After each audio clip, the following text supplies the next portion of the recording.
Hello, everyone, and welcome back to Daily Horror Stories. I know many of you listen to these stories to help you fall asleep. So before you drift off tonight, I'd love for you to leave a comment telling me where in the world you're listening from. It's always amazing to see how far these stories travel. And if you're enjoying the episodes, don't forget to like the video and subscribe to the channel for more. Now, get comfortable, relax, and let's begin. In this new story, she texted, "He's watching me," then disappeared. Asheville, North Carolina is a city nestled deep within the Blue Ridge Mountains, known for its vibrant art scene and the dense, sprawling forests that surround the residential outskirts. State records from 2009 describe a cold October evening when a heavy fog began to roll off the peaks, reducing visibility to less than 10 feet in some of the higher elevations. Most residents reportedly viewed the winding mountain roads as a scenic part of daily life, but for those traveling alone after dark, the isolation could feel immediate and overwhelming. That perception of safety changed when local authorities received a report about a missing graduate student who had sent a series of disturbing messages before her phone went silent. Investigators never confirmed the identity of the person she claimed was following her, but the digital trail she left behind suggested a predator who knew exactly how to stay out of sight. Elena Vance was a 24-year-old graduate student at the local university who was known for her rigorous study habits and her close relationship with her family. She spent most of her days in the campus library working on a thesis that required her to stay late into the evening several times a week. On that particular Thursday, she had finished her work around 10:30 and began the 30-minute drive back to her small apartment on the edge of the national forest. State records indicate that Elena was driving a dark green SUV and appeared perfectly normal when she waved to the campus security guard at the main gate. She stopped at a local gas station just outside the city limits to buy a bottle of water and a snack for the next morning. Dispatch logs show that this was the last time she was seen on a surveillance camera, looking calm as she paid the clerk and walked back to her vehicle. Olivia Vance was Elena's older sister, a 27-year-old pediatric nurse who lived 3 states away but spoke to Elena almost every night. Around 11 o'clock that evening, Olivia was sitting in her living room when she received a text message from Elena that immediately felt out of character. The message simply said that a white van had pulled out of the gas station behind her and was keeping a very specific distance between their cars. Olivia reportedly told her sister not to worry and to keep driving toward the more populated areas of the mountain road. However, Elena replied that the van had turned off its headlights while still staying directly behind her SUV in the darkness. County files from 2009 describe how Olivia grew increasingly frantic as she realized her sister was miles away from any help. The messages between the sisters became more frequent and desperate as Elena reached the higher, more isolated sections of the mountain pass. Elena texted that every time she sped up, the van behind her matched her speed, and every time she slowed down, it did the same without trying to pass. At 11:15, Elena sent a text that said, "He's watching me through the back window. I can see his silhouette when the moon hits the glass." Olivia reportedly called Elena's cell phone immediately, but the call went straight to voicemail, which was something Elena never allowed to happen. Investigators never confirmed if the phone had been manually turned off or if the battery had suddenly failed in the cold mountain air. Olivia waited 5 minutes before calling the Asheville Police Department to report that her sister was in imminent danger.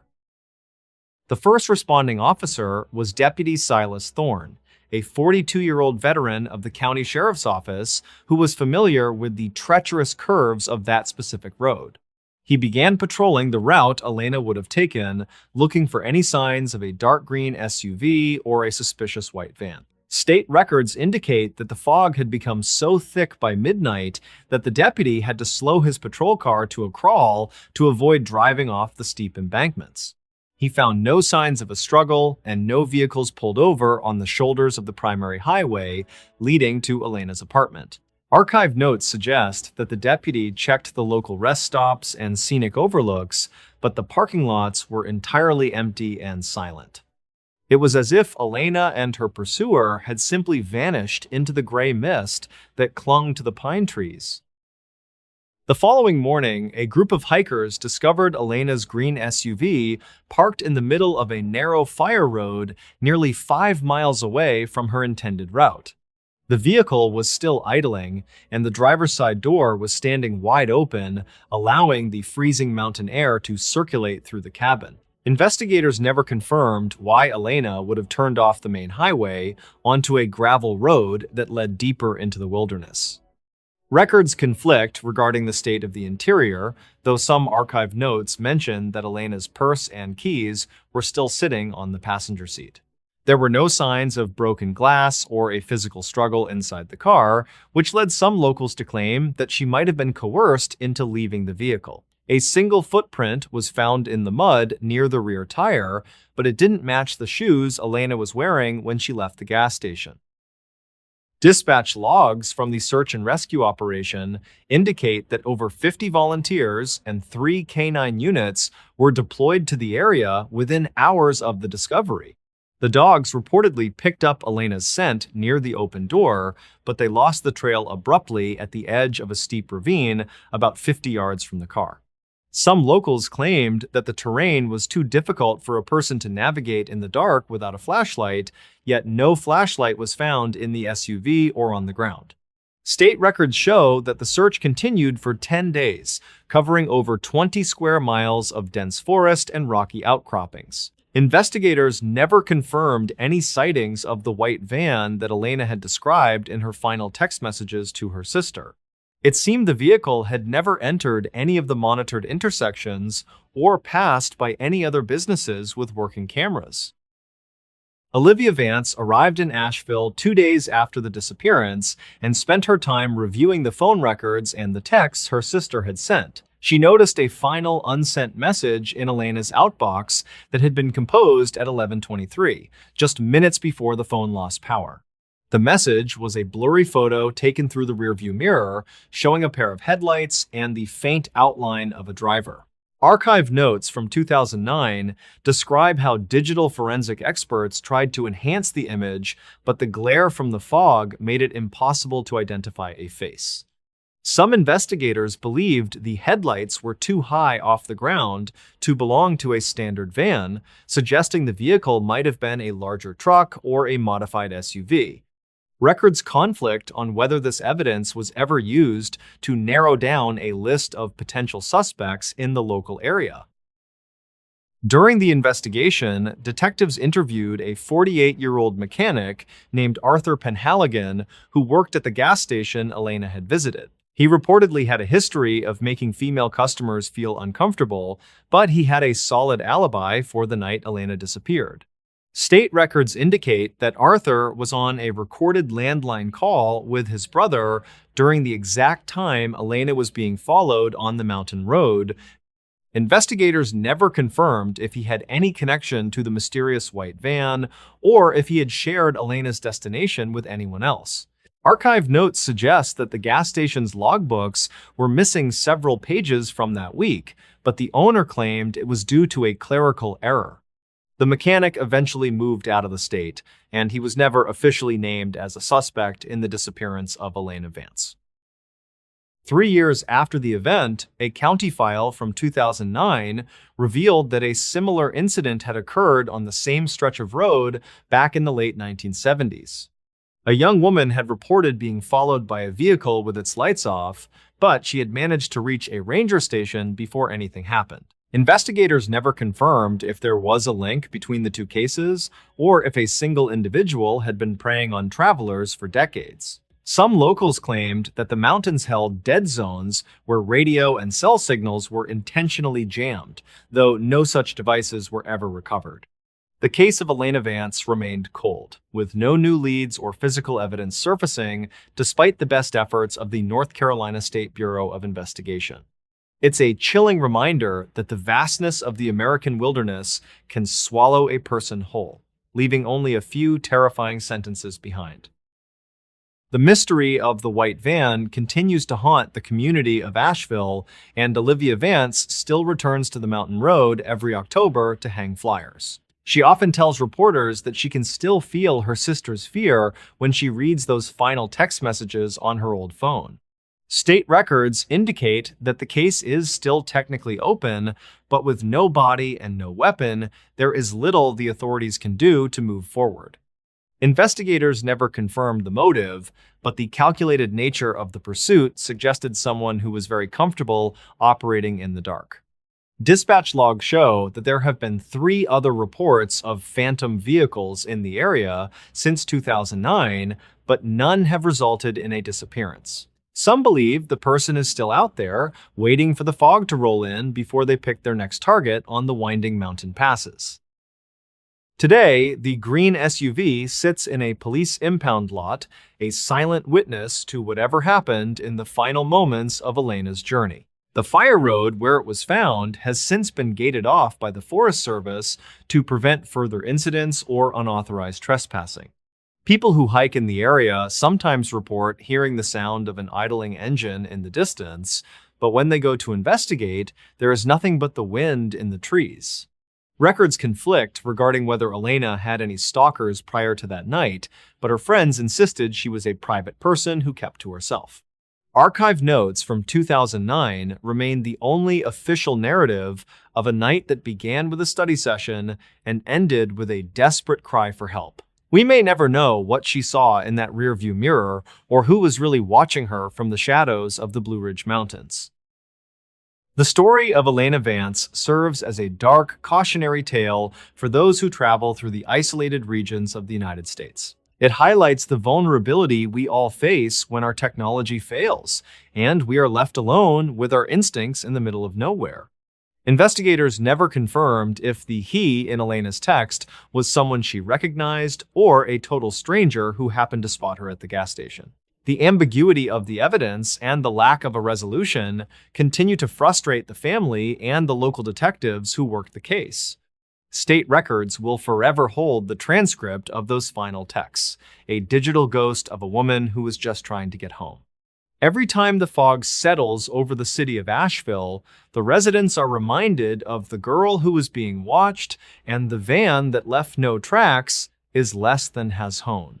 Zero hash is greater than. In a strange postscript to the investigation, a local hunter found a discarded metal thermos and a heavy work jacket near the ravine where the dogs had lost the scent.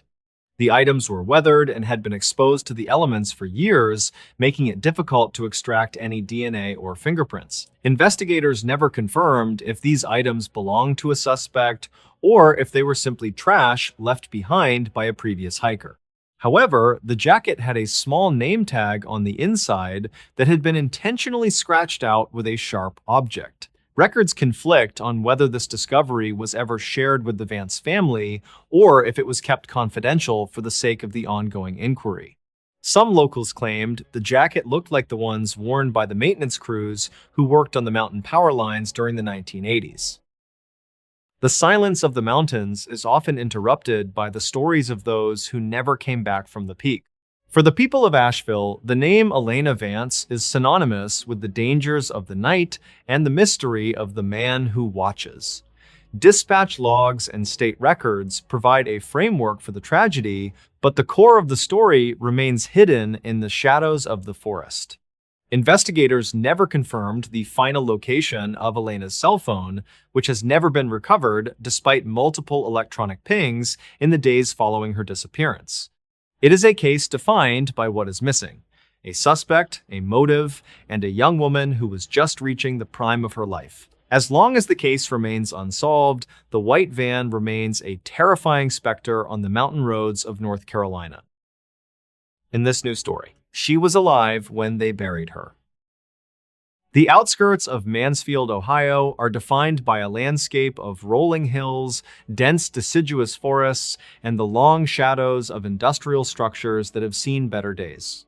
State records from 1994 describe a region that was struggling with a series of unexplained disappearances that had the local population on edge for most of the autumn season.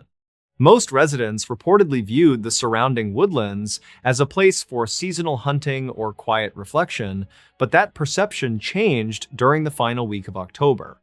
Local authorities received a frantic call from a cemetery groundskeeper who had discovered something horrifying during his routine morning rounds near the back edge of the property. Investigators never confirmed the exact identity of the perpetrator in the immediate aftermath, but the physical evidence left behind at the scene told a story of a crime that was far more calculated and cruel than a standard homicide. Samuel Vance was a 38-year-old groundskeeper who had worked at the Pine Ridge Cemetery for over 12 years without ever encountering a significant issue. He was known as a meticulous man who took great pride in the upkeep of the historic graves and the winding gravel paths that snaked through the older sections of the yard. On this particular morning, the frost was heavy on the grass and a thick layer of fog clung to the low-lying areas near the creek bed. State records indicate that Samuel was driving his small utility tractor toward the northern perimeter to clear away some fallen branches when he noticed a patch of freshly turned earth. This specific area was not scheduled for any new burials, and the soil looked uneven, as if it had been moved in a great hurry during the dark hours of the night.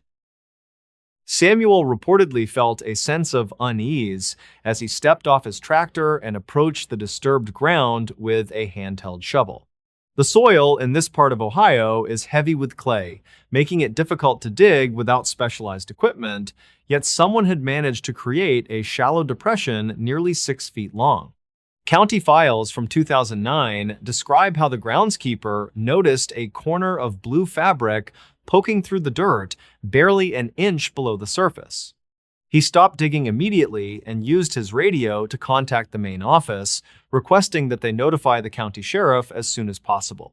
Investigators never confirmed what Samuel was thinking during those quiet minutes while he waited for the police to arrive, but he later told reporters that the air felt unnaturally still near that patch of earth. Detective Laura Bennett was a 45-year-old investigator with the Richland County Sheriff's Department who had seen her fair share of tragedy during her 20-year career. She arrived at the cemetery shortly after 9 o'clock and ordered the area to be cordoned off with yellow tape before any further excavation took place. State records indicate that the detective noted the lack of footprints in the surrounding frost, suggesting the person who moved the dirt had been very careful to obscure their tracks. As the forensic team began to carefully remove the layers of clay and silt, they uncovered the body of a young woman who appeared to be dressed for a night out. Archive notes suggest that the victim was lying on her side, a detail that struck the investigators as highly unusual for a clandestine burial. The victim was soon identified as Clara Sterling, a 29-year-old librarian from a nearby town who had been reported missing by her roommate 3 days earlier. Clara was described by friends as a reliable and cautious person who rarely took risks and always kept her family informed of her whereabouts.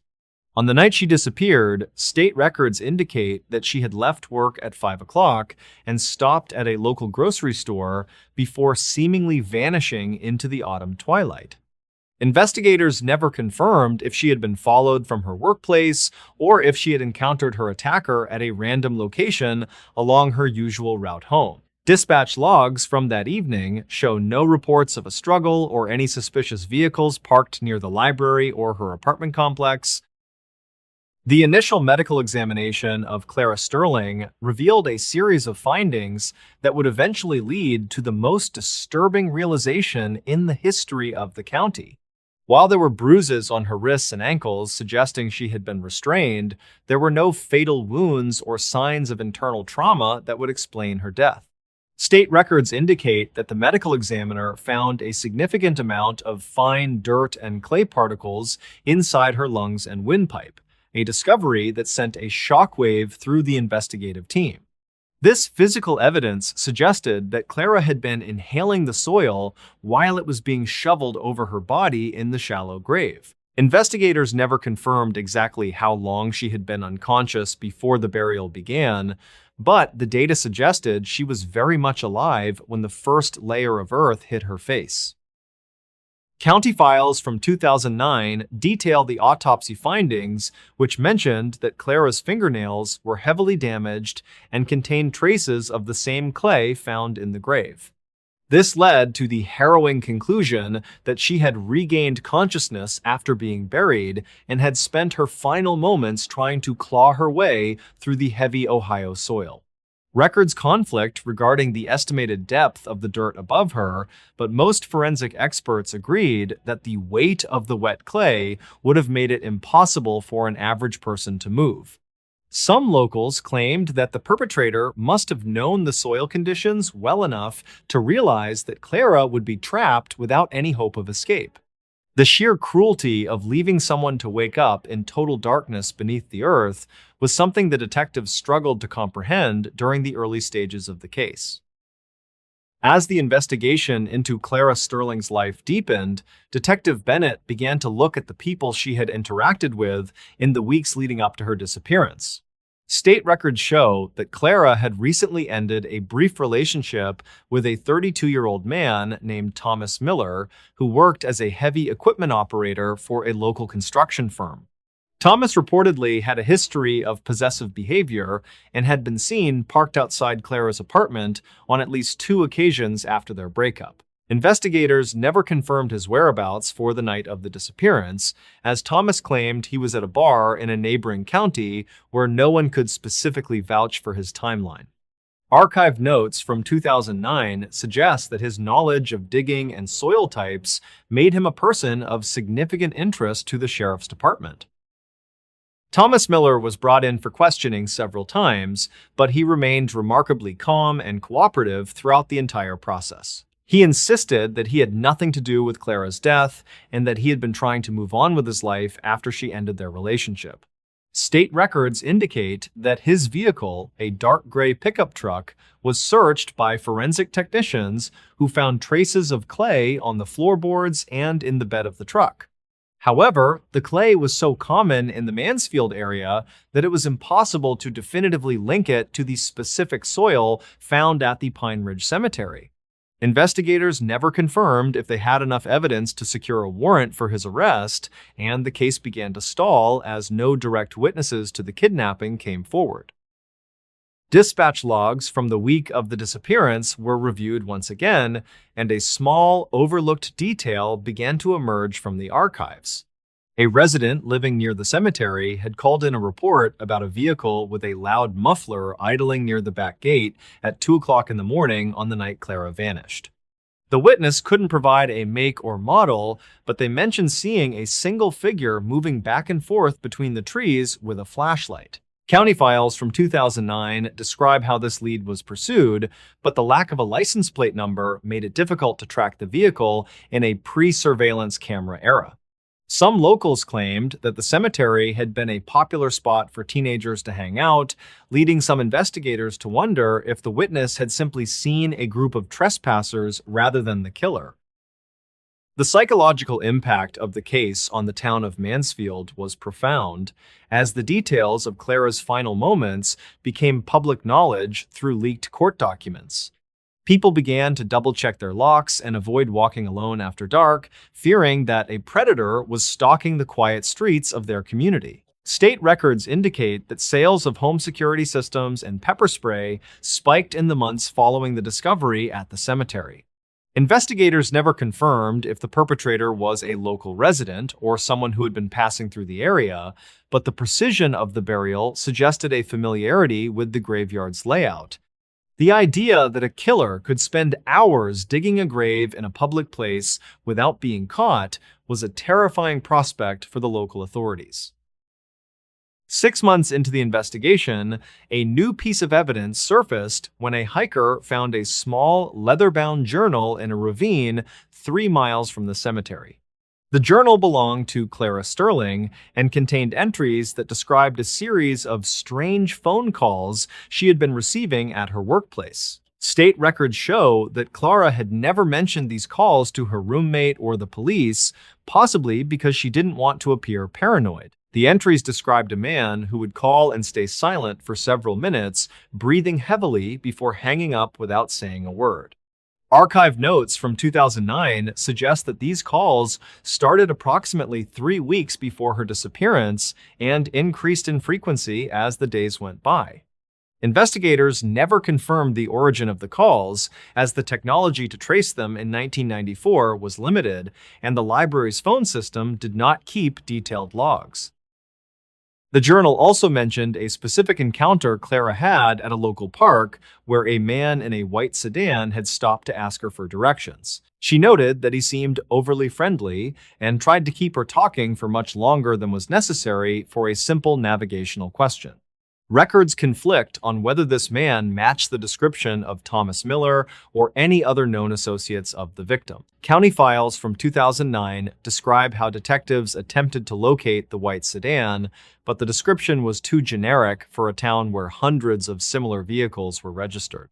Some investigators believed that this man might have been a different predator altogether, one who was hunting for a specific type of victim rather than targeting Clara for personal reasons. Detective Bennett remained convinced that the key to the case lay within the cemetery itself and the specific way the grave had been prepared. She consulted with a forensic geologist who analyzed the layers of soil found on Clara's clothing and compared them to the site.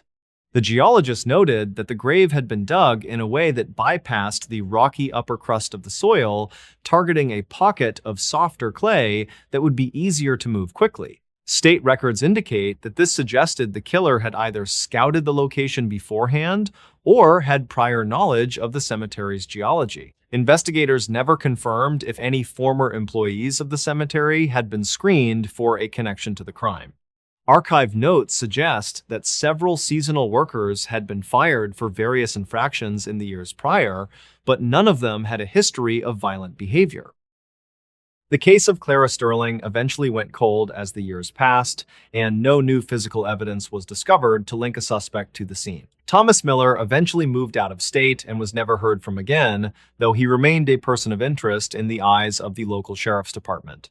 State records show that the file was reviewed every 5 years, but the lack of DNA evidence from the crime scene made it difficult to utilize modern forensic techniques.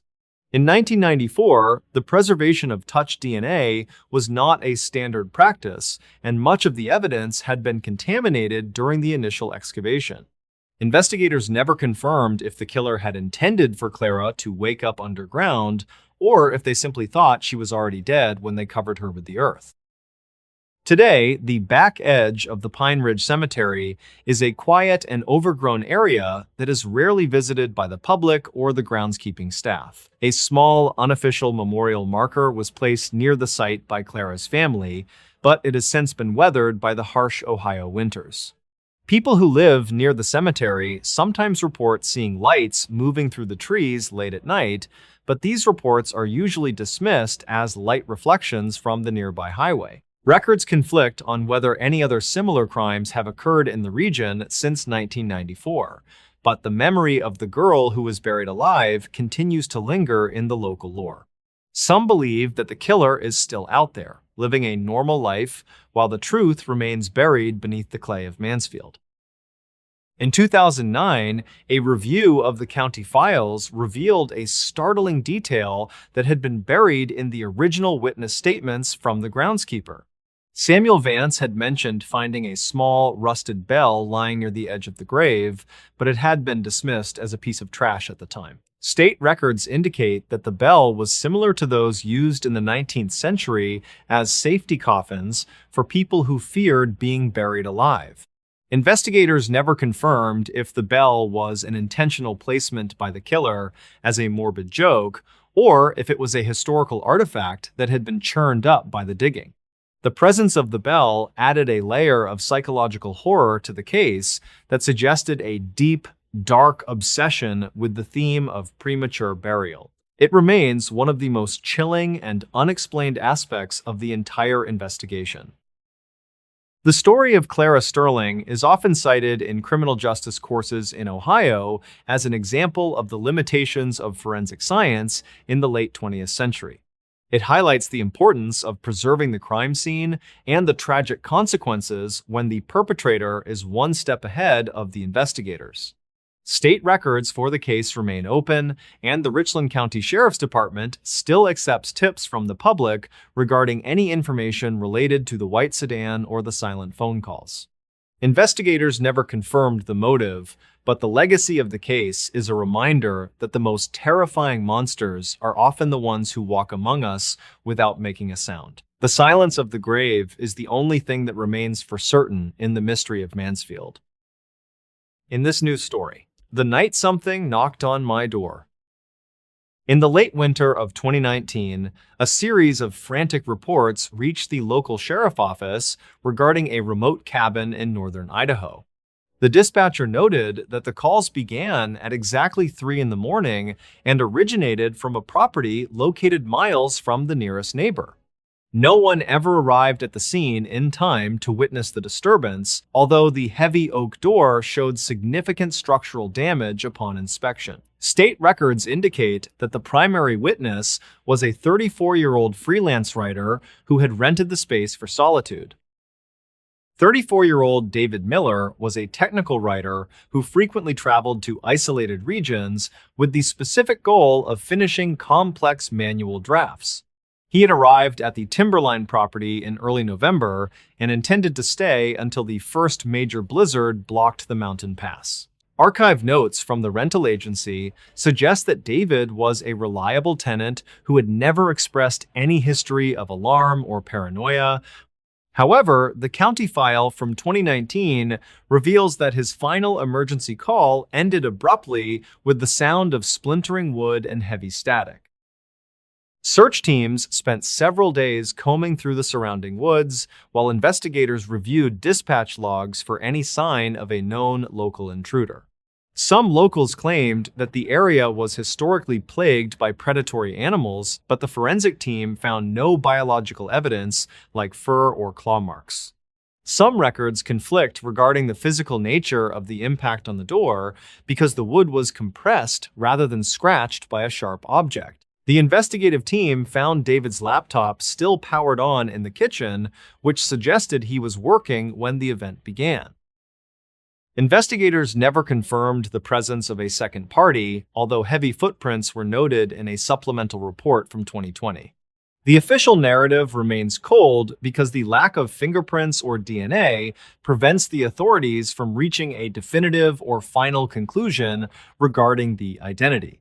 He was just one of several residents in the region who reported hearing rhythmic pounding that seemed to move from the walls to the roof. The mystery of his disappearance continues to haunt the mountain community as the archived notes sit in a secure facility.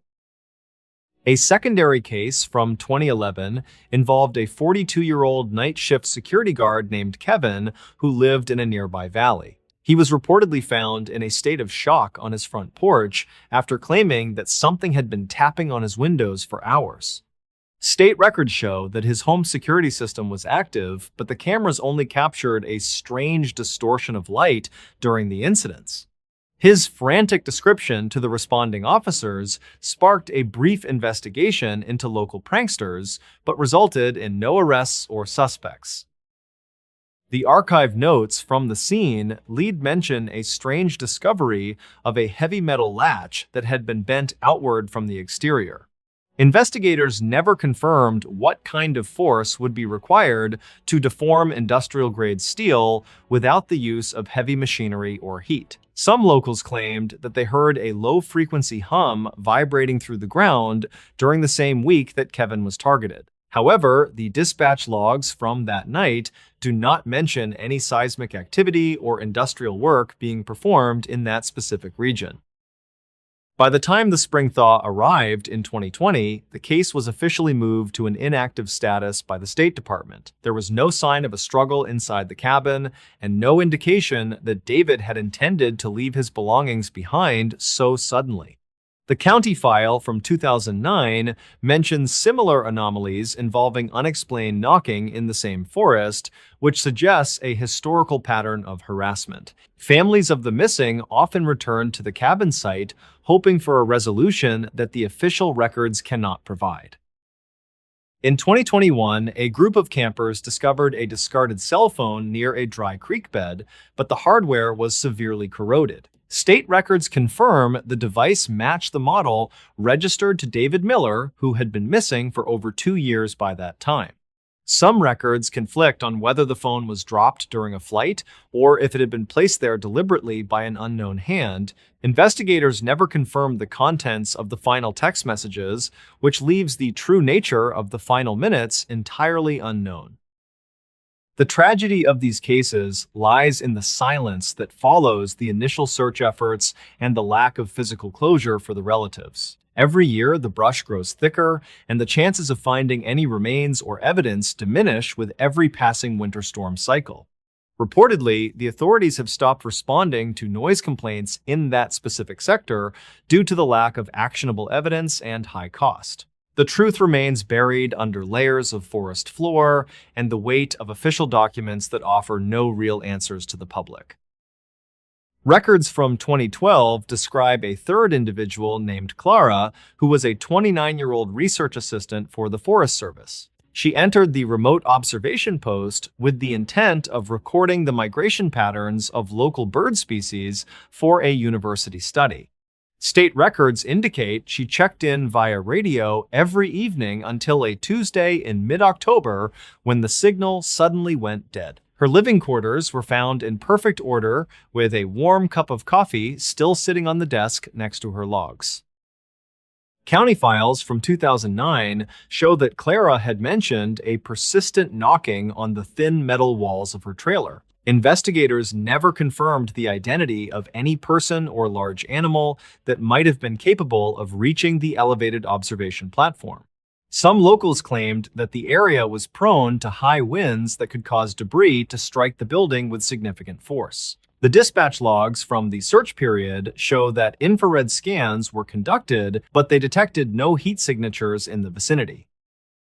The archive notes from 2013 reveal that a pair of binoculars belonging to Clara was found hanging from a branch 30 feet up. Curiously, the strap of the device was perfectly intact and showed no signs of being caught or pulled during a violent struggle.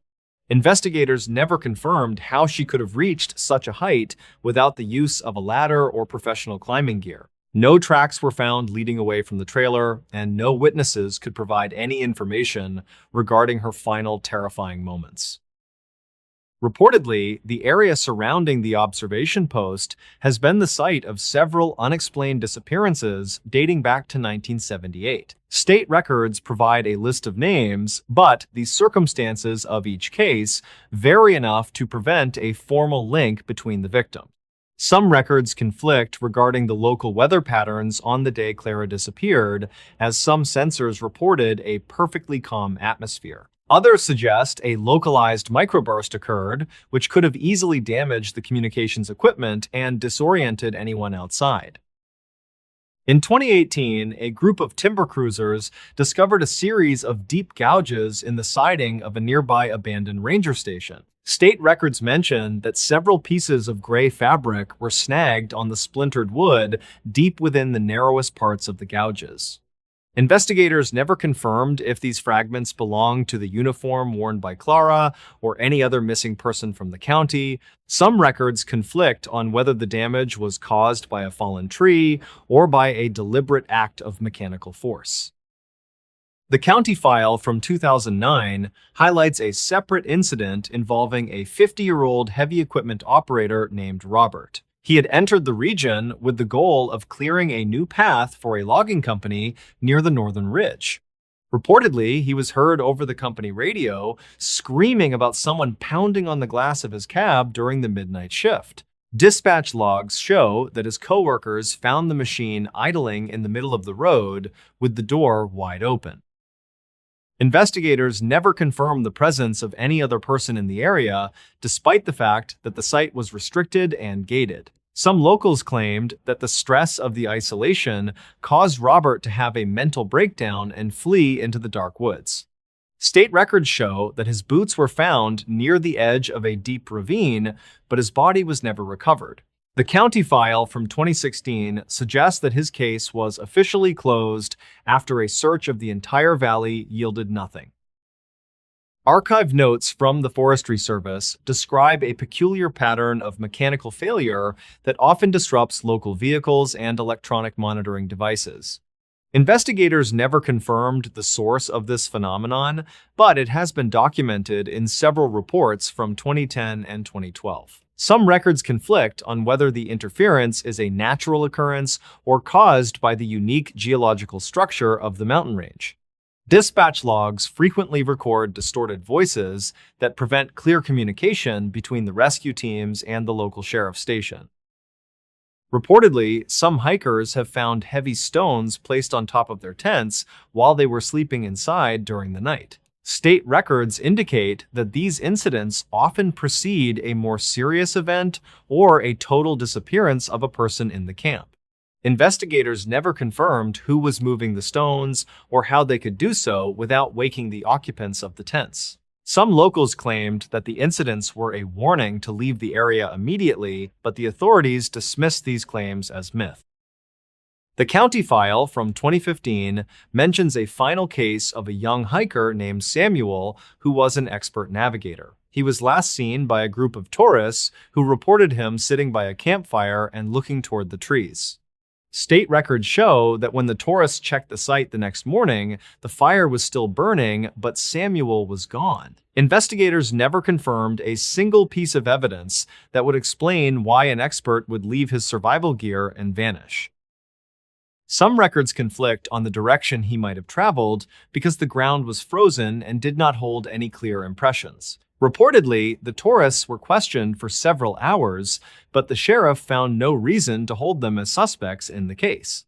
Dispatch logs from 2015 indicate that a canine team was deployed, but the dogs refused to enter the dense thicket. The archive notes from 2018 suggest that his disappearance remains one of the most unsettling cases in the history of the county. The lack of answers continues to weigh heavily on the local community as they watch the wilderness reclaim these lost souls. Every investigative lead eventually hits a wall where the data stops and the ambiguity of the great outdoors begins. The county file from 2019 remains open, but the leads have completely dried up, according to the latest official report. It serves as a grim reminder that in certain parts of the country, the thing knocking on the door never waits. In this new story, the perfect Valentine's trap. The outskirts of Portland, Oregon are characterized by a transition from suburban sprawl into the dense, rain-soaked forests of the Pacific Northwest. State records from February 2012 describe a month plagued by persistent gray skies and a chilling drizzle that kept most residents indoors. Valentine's Day that year was no different, with a heavy mist rolling off the Columbia River and settling into the valleys, creating a sense of isolation even in the more populated areas. Most residents reportedly viewed the holiday as a time for crowded restaurants and predictable gestures of affection, but for two individuals, it would become the start of a digital and physical nightmare. Investigators never confirmed who sent the invitations that led them into the woods, but the precision of the timing suggested a predator who had been watching their targets for months. Sarah Miller was a 26-year-old florist who owned a small, struggling shop in one of Portland's historic districts. She was known for her artistic eye and her long hours, often staying late into the evening to finish complex floral arrangements for weddings and events. On the morning of February 14th, she arrived at her shop to find a single, unmarked envelope slid under the front door. State records indicate that the envelope contained a heavy, cream-colored card with a handwritten message inviting her to a private Valentine's surprise at a specific set of coordinates in the Mount Hood National Forest. Sarah reportedly assumed the message was from a man she had been seeing casually for a few weeks, a quiet architect who had mentioned wanting to do something unique for the holiday. David Hayes was a 30-year-old architect who worked for a mid-sized firm downtown and spent his weekends hiking the various trails surrounding the city. He was described by colleagues as a methodical and private man who rarely discussed his personal life or his dating history. That same morning, David received an identical envelope on the windshield of his SUV while it was parked in his apartment's secure garage. Archive notes suggest that the card inside was signed with a simple S, which David likely interpreted as Sarah, the florist he had recently started dating. Investigators never confirmed if the two had spoken about the cards before they left their respective homes, as their cell phone records showed no outgoing calls or texts between them for the entirety of that day. Sarah finished her work at the shop around 4:30 in the afternoon and began the hour-long drive toward the coordinates listed in the invitation. She was driving a silver sedan and appeared in good spirits as she stopped at a local convenience store to pick up a bottle of water. Dispatch logs from that evening show that her vehicle was captured on a highway traffic camera heading east away from the city lights and toward the darkening silhouette of the mountains. State records indicate that the weather was worsening, with visibility dropping significantly as the mist turned into a steady, freezing rain. Some locals claimed that the specific area Sarah was heading to was known for its spotty cell service and treacherous, unpaved service roads. David Hayes left his office shortly after 5 o'clock, driving his dark blue SUV toward the same destination Sarah was seeking. He had dressed in hiking gear but carried a change of formal clothes in the back seat, suggesting he expected a transition from an outdoor setting to a more traditional dinner. Archive notes from 2009 referencing a similar stalking case in a neighboring county were later pulled by detectives to see if there was a pattern of invitation-based kidnappings in the region. Records conflict regarding whether David had any misgivings about the remote location. As his coworkers noted, he seemed distracted and slightly anxious before he clocked out for the day. He followed the GPS coordinates until the paved road ended, leading him into a maze of logging paths that were barely wide enough for a single vehicle. At approximately 6:15, a resident living near the forest boundary reported seeing two sets of headlights moving slowly up a restricted fire road. Dispatch logs indicate that the caller found it unusual because the road was typically gated off during the winter months to prevent cars from getting stuck in the mud. However, the gate had been found with its heavy chain cut, a detail that wouldn't be discovered by authorities until the following morning. State records show that the two vehicles, the silver sedan and the blue SUV, were found parked neatly side by side in a small clearing about 3 miles past the gate. The clearing was a natural plateau that overlooked a steep ravine, providing a view of the forest canopy that would have been beautiful if not for the encroaching darkness.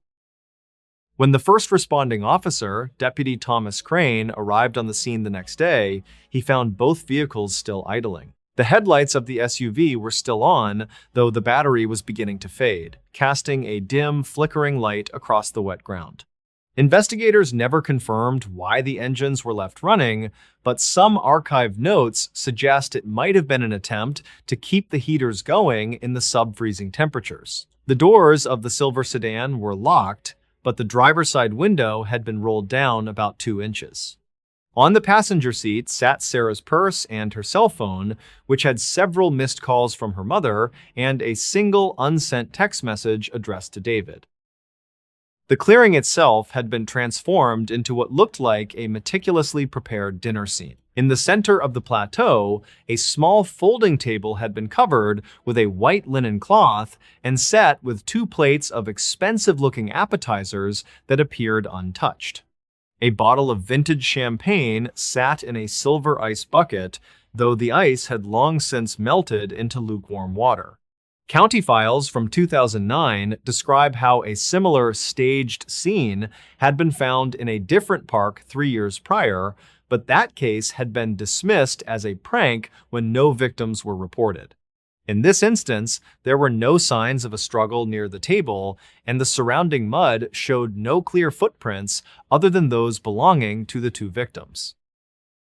Detective Elias Vance took over the lead on the investigation and immediately ordered a K-9 unit to track the scent from the vehicles. The dogs reportedly became agitated as they approached the edge of the ravine, but they were unable to find a clear trail leading into the woods. State records indicate that a search and rescue team was deployed at dawn, consisting of 30 volunteers and a thermal imaging drone. Despite the high-tech equipment, the dense canopy of the Oregon forest made it nearly impossible to see anything beneath the layers of pine needles and low-hanging branches. Investigators never confirmed if the victims had walked away from the clearing voluntarily or if they had been coerced by an armed third party who had been hiding in the shadows. During a search of David Hayes's SUV, detectives found a small, high-definition camera hidden inside the air vent on the dashboard. The camera was not a standard feature of the vehicle and appeared to have been installed recently with professional-grade adhesive. Archive notes suggest that the camera was a wireless model that broadcast its feed to a remote receiver, meaning someone could have been watching the interior of the car in real time. Records conflict on whether the camera was active during the drive into the forest, as the memory card was missing when the device was recovered. This discovery led the investigative team to believe that David and Sarah weren't just being followed, they were being live-streamed for an unknown audience. 3 days after the disappearance, a hiker found a discarded red rose and a small piece of cream-colored cardstock caught in a thicket of blackberry bushes half a mile from the clearing. The card had a single word written on it in the same elegant calligraphy found in the original invitations: soon. State records show that forensic experts analyzed the ink and determined it was a rare type of fountain pen ink that was primarily sold in European markets. Investigators never confirmed if the perpetrator was a local resident with a sophisticated hobby or an outsider who had traveled to Portland specifically to execute this plan.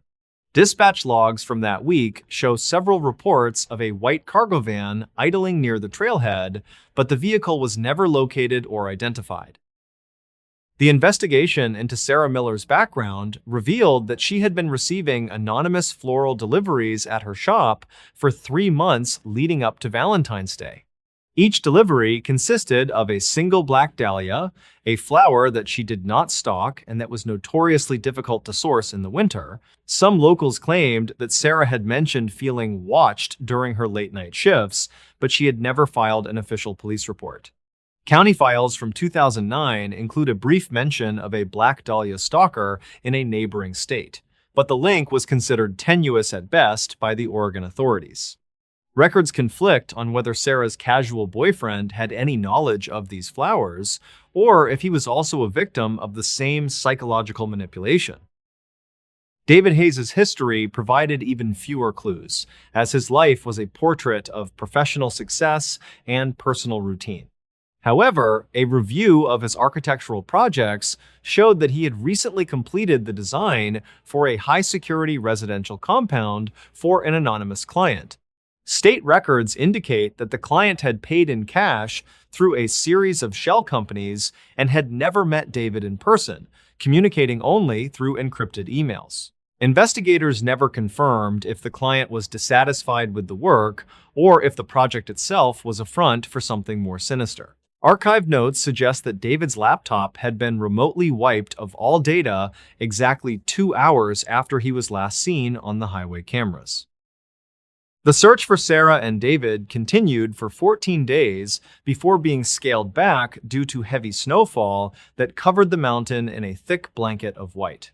The case eventually went cold, leaving the families of the victims with more questions than answers and a deep-seated distrust of the local authorities.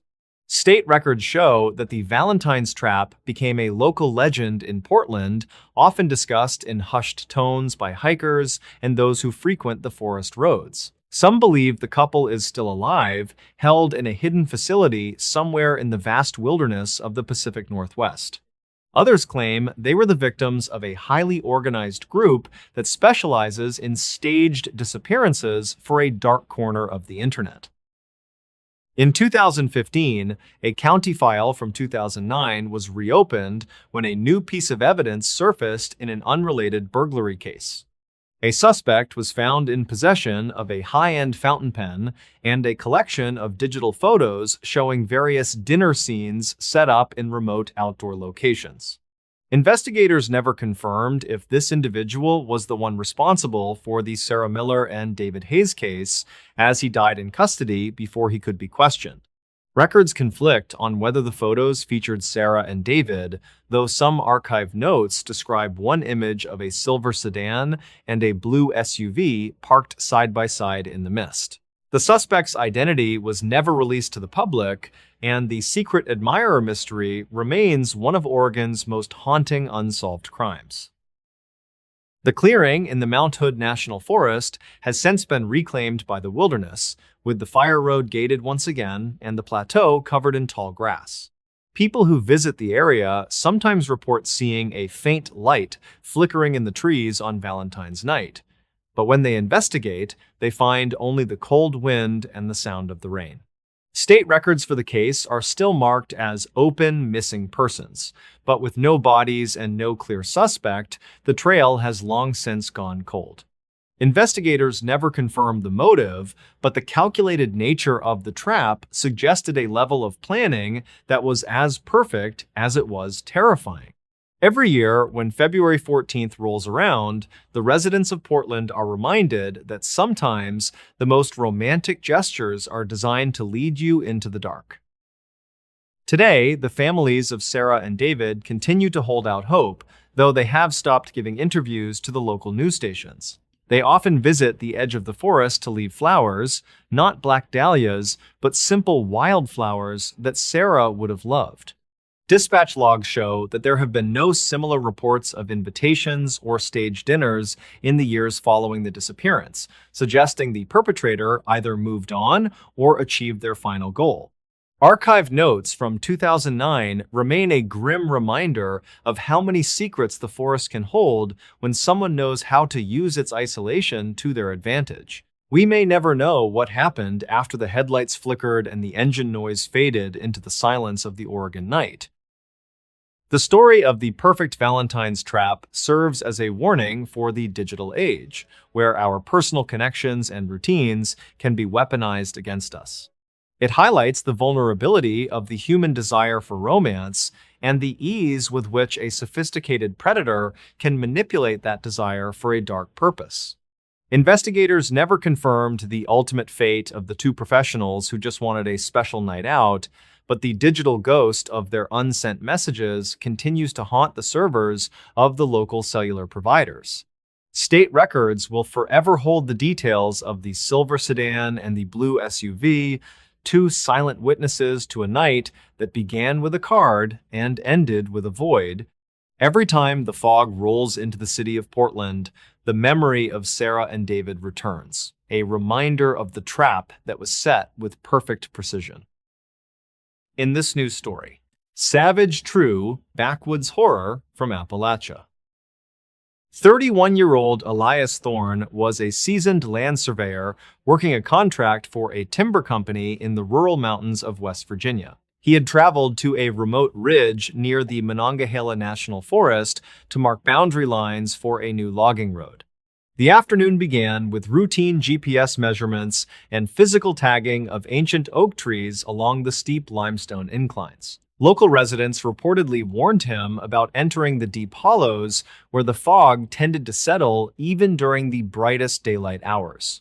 Dispatch logs from the county sheriff do not show any recorded trespassing calls from that specific timber plot in over 20 years. By the time the sun dipped behind the jagged peaks, Elias realized his compass was no longer pointing toward the magnetic north. State records show that Elias failed to check in with his supervisor via satellite radio at the scheduled 6 o'clock evening window. His rugged utility truck remained parked at the base of the access trail with his heavy winter coat and emergency rations still inside the cab. Investigators never confirmed if he had encountered another person on the ridge or if he had simply lost his footing on the loose shale. Some locals claimed they heard the sound of a rhythmic metallic banging echoing through the valley shortly after dark. Archived notes from the mountain rescue team suggest that the terrain was far more treacherous than the topographical maps had initially indicated. The case remains a point of heavy debate among the community members who avoid that specific stretch of the Appalachian backcountry is less than Hazone. Zero hash is greater than. County File from 2009 describes a series of unexplained disappearances involving experienced outdoorsmen in the same general region. There is a significant amount of ambiguity regarding these strange structures found by searchers made of woven willow branches and deer bone. Records conflict on whether these items were remnants of an old homestead or something constructed much more recently by an unknown squatter. Local authorities have searched the caves honeycombed throughout the limestone cliffs, but the narrow passages were impossible to navigate without specialized gear. No physical evidence was ever recovered from the surveyor's last known location, despite a 3-week search involving thermal imaging drones. The mystery of Elias Thorne is still archived under suspicious circumstances within the state police database from 2021. The search party members recalled finding a series of deep gouges in the bark of a tree where Elias had left his transit level. The expensive surveying equipment was reportedly smashed into several pieces as if it had been struck by a heavy, blunt object multiple times. Dispatch logs indicate that a frantic 911 call was placed from a burner phone in that area, but the caller only breathed heavily. Investigators never confirmed the location of that phone because the signal bounced off 3 different towers before the battery died. Records conflict regarding the presence of strange tracks that appeared to be human but lacked the impression of any modern footwear. Archive notes from the forensic department suggest that the mud in the hollow contained high levels of an unidentified chemical compound is less than hazone. 0# is greater than. A retired park ranger claimed that he saw a fire burning on the highest point of the ridge 3 days after the search ended. This witness reportedly insisted that the flames were a vibrant green color, which is not typical for a standard wood-burning campfire. Investigators never confirmed the existence of a campsite because the area was wiped clean by a sudden and violent flash flood that night. State records from 2011 mention a similar report of colored smoke rising from the deep woods during the autumn equinox. Some locals claimed that an isolated family lived in the caves and avoided all contact with the modern world for several generations.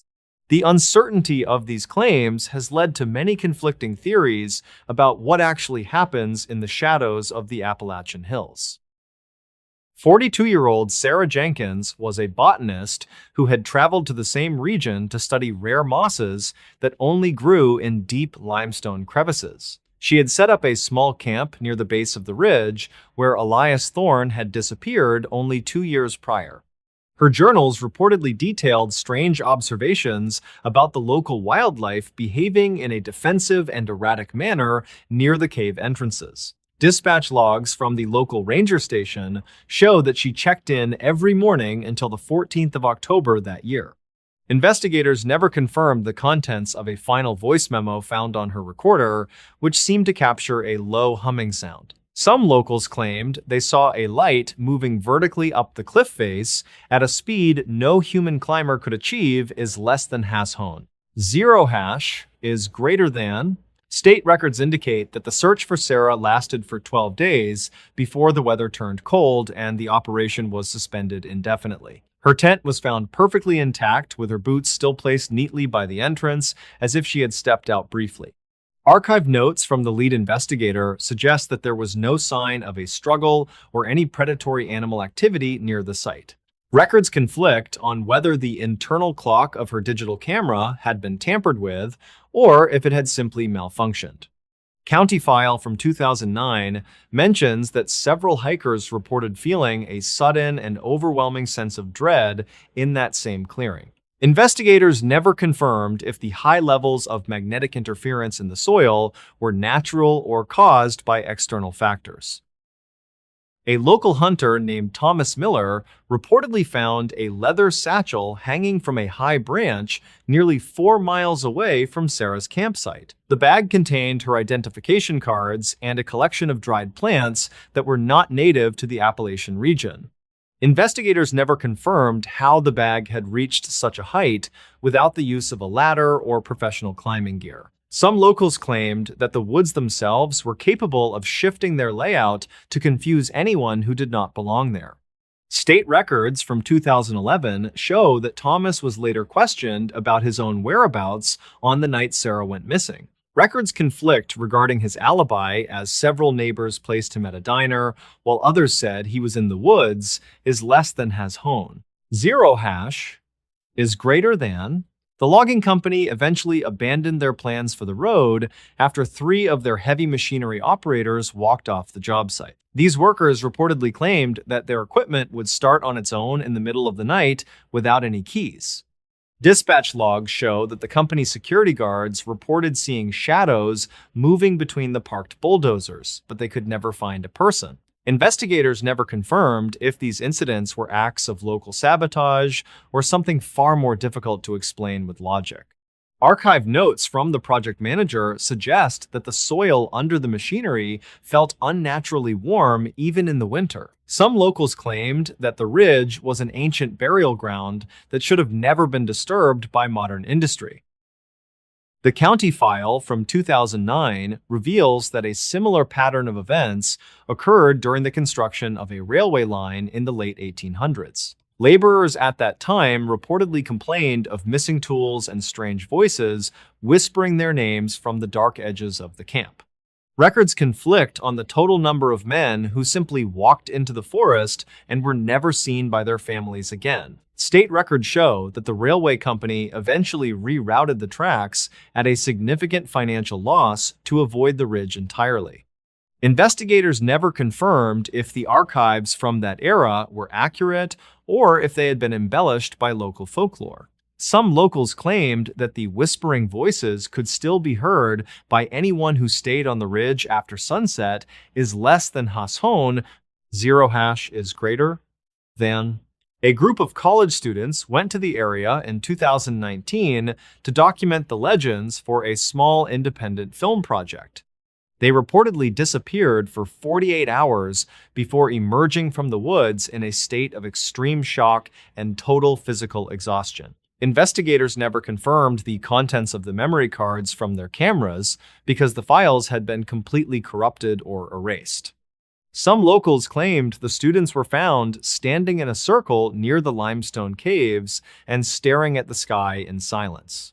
Records conflict on whether the students remembered anything about their time in the woods or if they suffered from amnesia. Archive notes from the hospital staff indicate that their clothes were covered in a fine gray dust that was not soil. The gray dust was sent to a laboratory for analysis, but the results were returned as inconclusive by the state forensics department. Dispatch logs from the night of their return show that several residents reported a low-frequency vibration that rattled their windows. Investigators never confirmed the source of the vibration, despite checking with the local mining operations and the seismic monitoring stations. Some locals claimed that the mountain was breathing and that the students had simply been caught in its intake for 2 days. State records from 2011 describe a similar phenomenon occurring during a solar eclipse that lasted only a few minutes. Records conflict regarding whether the vibration was heard by everyone in the valley or just a select few people.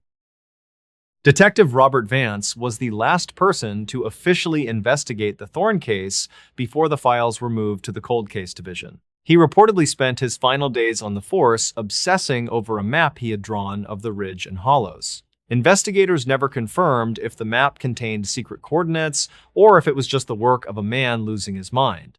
Archive notes suggest that Vance believed the limestone caves were all connected to a central chamber located deep underground. Some locals claimed that they saw Vance driving his patrol car toward the forest on the day of his own retirement. State records indicate that his car was found idling at the trailhead, but Vance was nowhere to be found. County file from 2009 is now locked in a secure facility due to the sensitivity of the witness testimonies. Many of the families who lost loved ones on the ridge have moved away to escape the shadow of the mountains.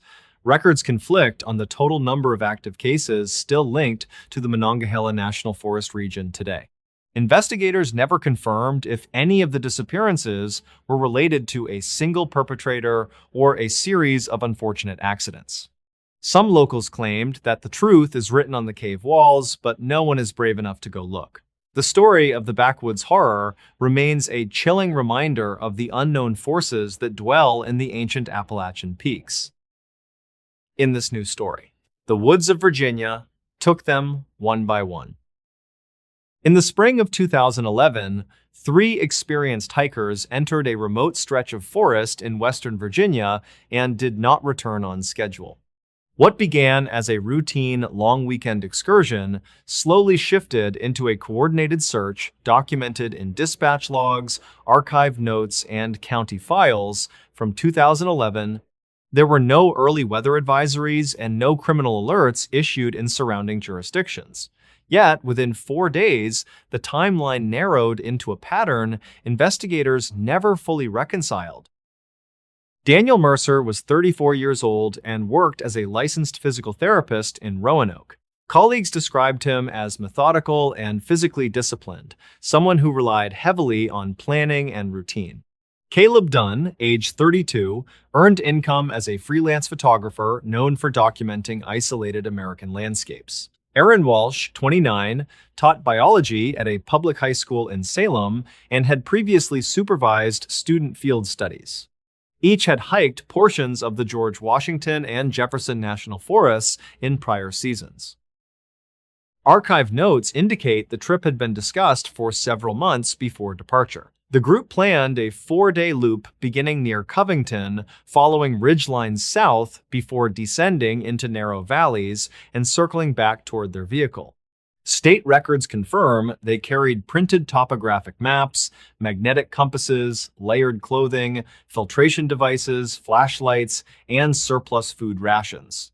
A forest ranger later reviewed their equipment list and described it as consistent with experienced backcountry hikers. Nothing in the initial assessment suggested negligence. On Friday morning, they signed a voluntary trail register at a small ranger station outside Covington. Daniel wrote their names and expected return date in steady handwriting. Weather reports archived from that weekend described stable conditions with light winds and mild temperatures. Throughout the afternoon, family members reportedly received brief updates confirming steady progress. Caleb transmitted photographs of filtered sunlight cutting through dense pine stands and hardwood canopy. Aaron sent a message describing the forest as unusually quiet, noting minimal bird activity and distant wind movement. Daniel wrote that they planned to establish camp along a ridge before sunset. Dispatch logs show no emergency calls originating from their devices that evening. Cell coverage maps included in the county file indicate the region offered only intermittent reception. Still, no indication of distress was recorded during the first day. By Saturday afternoon, communication slowed noticeably. Caleb transmitted a photograph shortly before dusk showing Daniel standing near a narrow footpath while Aaron appeared partially obscured behind him. County files from 2011 confirmed the image metadata placed them roughly 12 miles from their starting location. Investigators later described the composition as hurried, though nothing overtly alarming was visible. After that message, no additional transmissions were successfully delivered. When the trio failed to return Monday morning, Daniel's sister contacted authorities in Roanoke. Dispatch records indicate deputies initiated a missing persons report and notified forest rangers before midday. A coordinated search began that afternoon involving volunteer teams, canine units, and aerial reconnaissance. Early sweeps focused on the marked loop route listed in the trail register. Searchers documented no immediate evidence of struggle, scattered gear, or unusual ground disturbance. On the second day of searching, a volunteer located a backpack positioned upright against a fallen oak tree. The pack was identified as belonging to Aaron Walsh through identification cards found inside. The contents included her wallet, a partially filled water bottle, a flashlight, and a folded map highlighted along their intended route. Archive notes described the zippers closed and straps intact without visible tearing. Investigators never confirmed why she would abandon essential supplies under stable environmental conditions. Approximately half a mile downhill from that discovery, deputies documented a sequence of footprints diverging from the established trail. State records later indicated the impressions matched Daniel's boot tread pattern. The tracks descended toward a shallow ravine before fading across exposed rock and compacted soil. Some locals claimed that section of forest often confuses hikers because intersecting animal paths resemble maintained foot trails. Authorities could not determine whether Daniel intentionally diverted or became disoriented. Search teams expanded the grid outward from the ravine. According to dispatch logs, volunteers moved methodically in parallel lines while calling out the hikers' names. Canine units reportedly lost scent continuity several times along rocky sections. Archived notes mention that wind direction shifted throughout the day, complicating tracking efforts. Despite extensive canvassing, no immediate signs of the remaining hikers were located. Caleb Dunn was located first during an aerial sweep conducted on the third day. A helicopter crew observed bright fabric near a cluster of boulders partially concealed by undergrowth. Ground teams confirmed it was his jacket, and his body was discovered a short distance away along a rocky incline. The county file from 2011 listed blunt force trauma, consistent with a fall, as the preliminary cause of death. Investigators reportedly noted minimal disturbance to surrounding rocks and vegetation. Photographs included in the archived case materials show the incline was steep but not sheer. Investigators never confirmed whether Caleb slipped while navigating uneven terrain or lost footing while attempting to descend quickly. There were no signs of defensive wounds or indications of prolonged struggle. His camera equipment was recovered intact several yards from his position. The memory card contained landscape photographs taken earlier that afternoon. Daniel Mercer's remains were discovered the following afternoon along a narrow stream bed several hundred yards from Caleb's location. He was positioned face down in shallow water, measuring only a few inches deep. Archive notes describe no external trauma beyond minor abrasions consistent with travel through brush. The medical examiner listed drowning as the official cause of death. Records conflict regarding whether intermittent rainfall may have temporarily increased the stream depth overnight. Investigators reviewed the proximity between Daniel and Caleb's recovery sites. According to state records, the distance suggested separation rather than a single shared incident. Some search personnel reportedly speculated that confusion or panic may have contributed to their movements. However, no written statements from the hikers were recovered to clarify intent. The official file contains no evidence of third-party involvement. With 2 members recovered, search operations shifted entirely toward locating Aaron Walsh. Extended efforts continued across adjacent ridgelines, drainage corridors, and heavily wooded slopes. Tracking dogs followed intermittent scent trails that occasionally circled back toward the abandoned backpack site. Dispatch logs document several hikers reporting faint calls for help during early evening hours. Investigators never confirmed those reports as credible or directly linked to the missing teacher. Several days into the extended search, a ranger discovered a small campsite deeper within the forest boundary. An emergency blanket had been secured between saplings to form a low protective shelter against wind and precipitation. Nearby, remnants of a fire ring contained ash and partially burned twigs arranged in deliberate alignment. State records confirm Aaron's fingerprints were identified on a metal cooking cup recovered at the site. The improvised camp suggested she survived alone for a period after separating from the others. Search coordinators later stated the campsite appeared organized rather than chaotic. There were no signs of scattered belongings or abrupt departure from the shelter. Archive notes mentioned that unused twigs were stacked neatly and that the ground around the fire ring showed repeated foot impressions. Investigators could not determine whether she intended to remain temporarily or was conserving strength before attempting movement. No written messages or trail markings were discovered nearby. Her body was eventually located less than 200 yards from that shelter within dense undergrowth and uneven terrain. The slope limited visibility to only a few feet in several directions, and fallen branches obstructed clear passage. The official report documented no evidence of animal predation or external trauma. The medical examiner determined dehydration as the most probable cause of death based on environmental exposure and tissue findings. Investigators never confirmed why she did not retrace her steps toward the established trail. Archived interviews with search personnel describe the forest in that region as visually repetitive and subtly disorienting.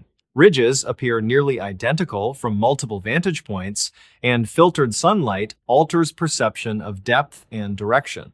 Experienced hikers reportedly acknowledged that minor navigational errors can compound quickly under fatigue and psychological stress. Dispatch records emphasize that cellular reception in that area remains inconsistent and often non-existent.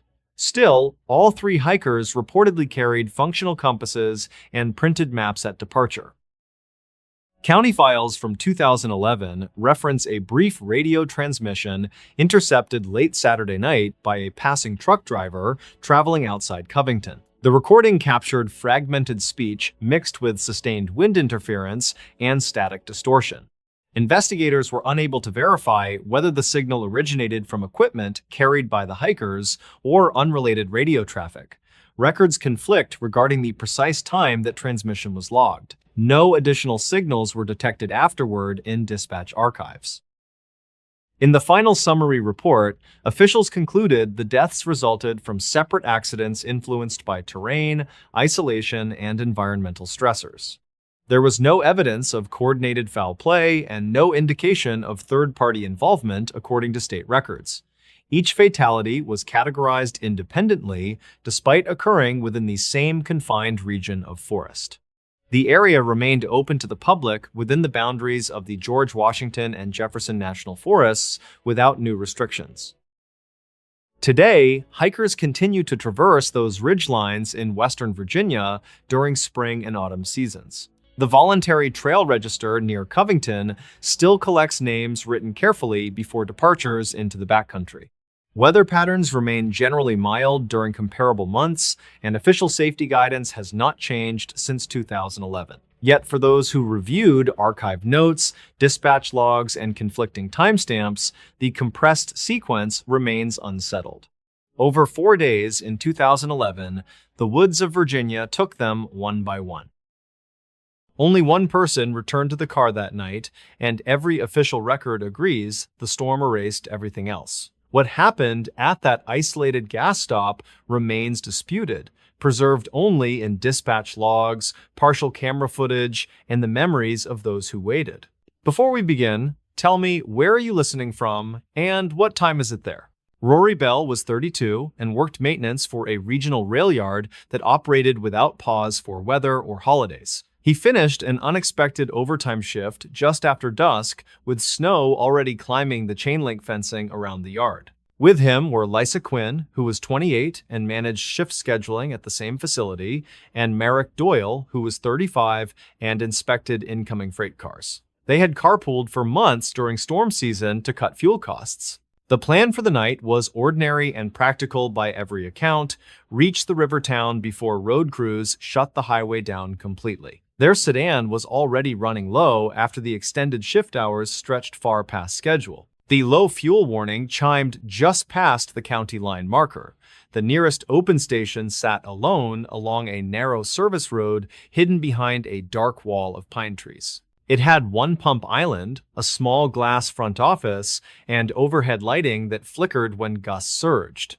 Snow moved sideways across the lot in dense, fast-moving curtains that reduced depth perception. They pulled in at 8:14 according to dispatch time, later verified through the station power record and a distant traffic camera 1 mile west. The storm was accelerating rapidly as they stopped beneath the canopy. Rory stayed in the driver's seat with the engine running to keep heat circulating through the vents and defroster.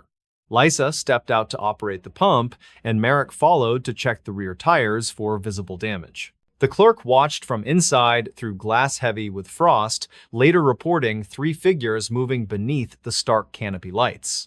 Wind shook the metal framework with hollow metallic bangs. Lisa gripped the stiff nozzle with gloved hands that squealed faintly against frozen steel.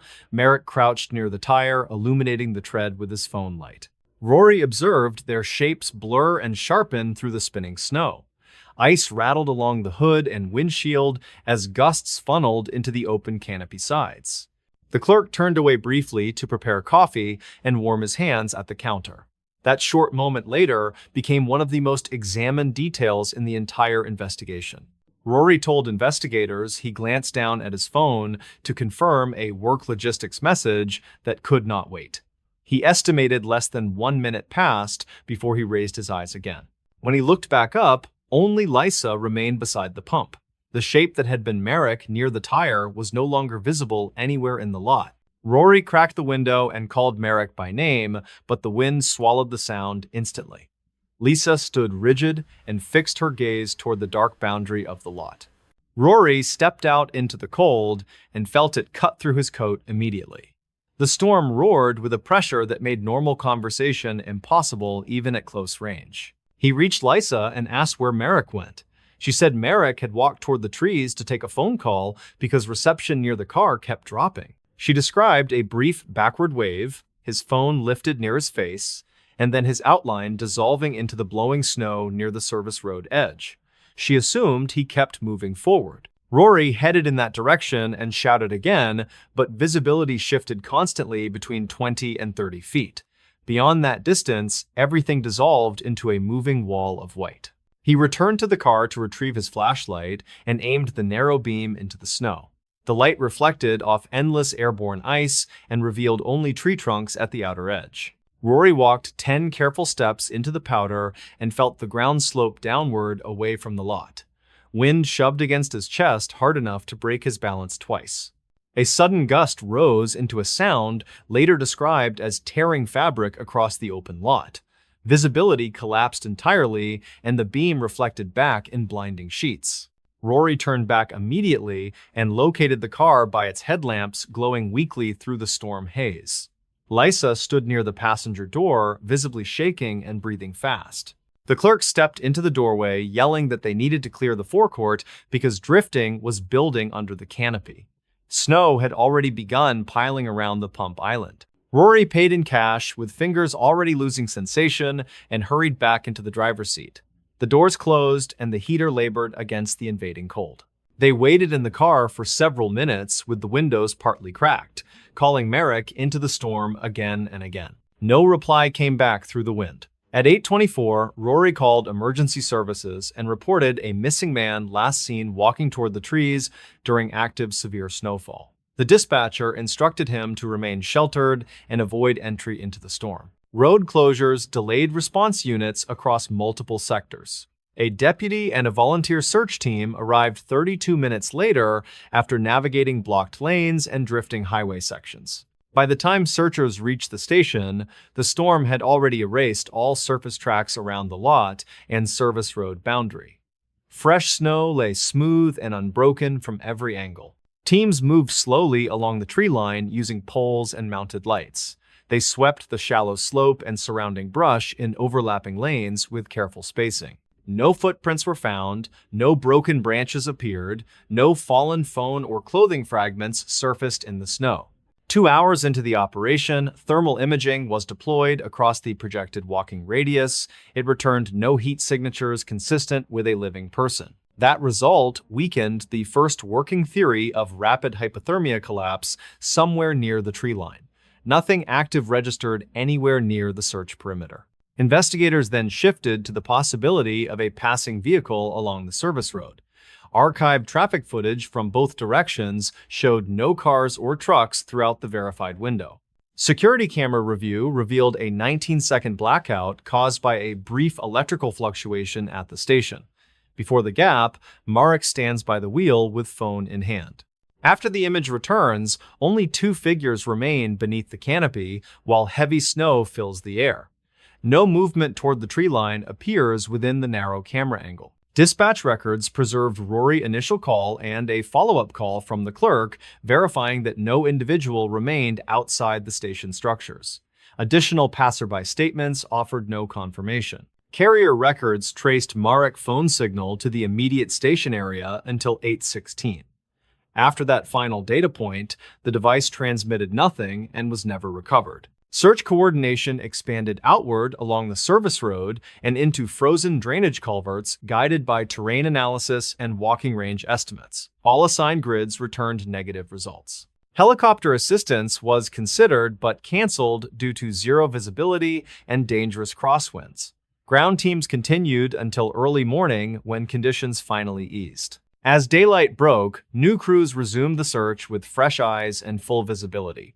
The snowstorm had left the woods silent and heavily buried. The trees stood locked in ice, branches bowed and rigid, with no visible passageway between them. Every step taken by searchers cracked the crust with a hollow sound. Rory and Lisa were interviewed separately over several days in controlled sessions. Their timelines aligned closely, though Lisa admitted she never physically saw Merrick enter the tree line itself. She stated that her assumption formed during a moment of stress and limited visibility. Investigators found no evidence directly contradicting her statement. Rory admitted that he blamed himself for checking his phone at the wrong moment. He repeated several times that he believed Merrick was only steps away when he looked down. During terrain review, an old shallow excavation was located near the slope edge, concealed by evergreen brush and snowpack. It remained dry and showed no signs of recent disturbance. Ground penetration scans revealed minor hollow pockets beneath hardened drift layers.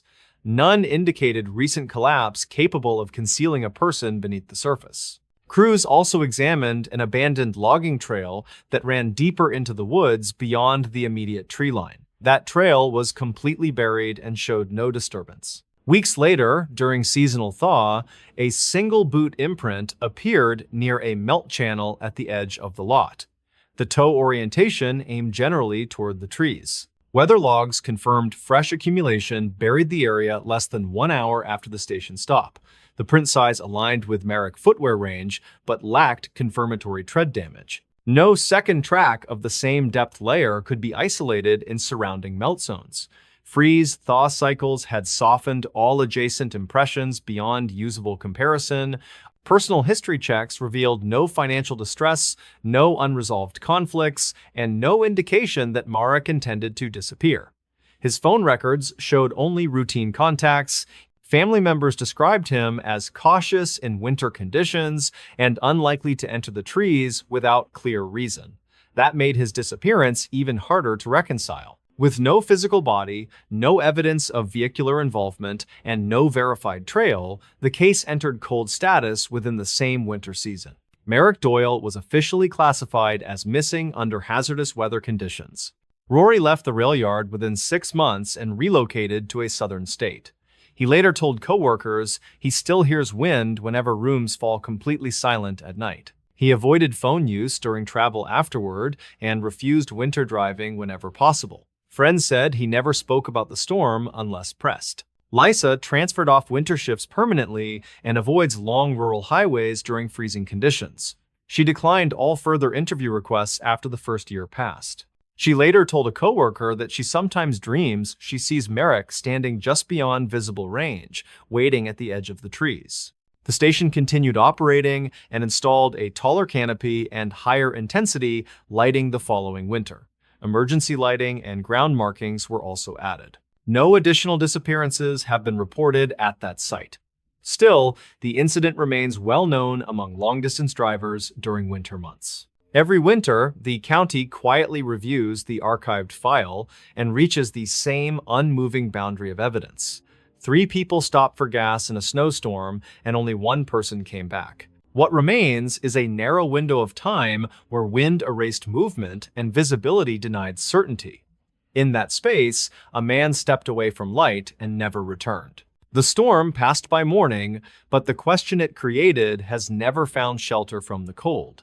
In this news story, the call was sealed for years under administrative restriction and cited only in coded reports that excluded the public from ever hearing it.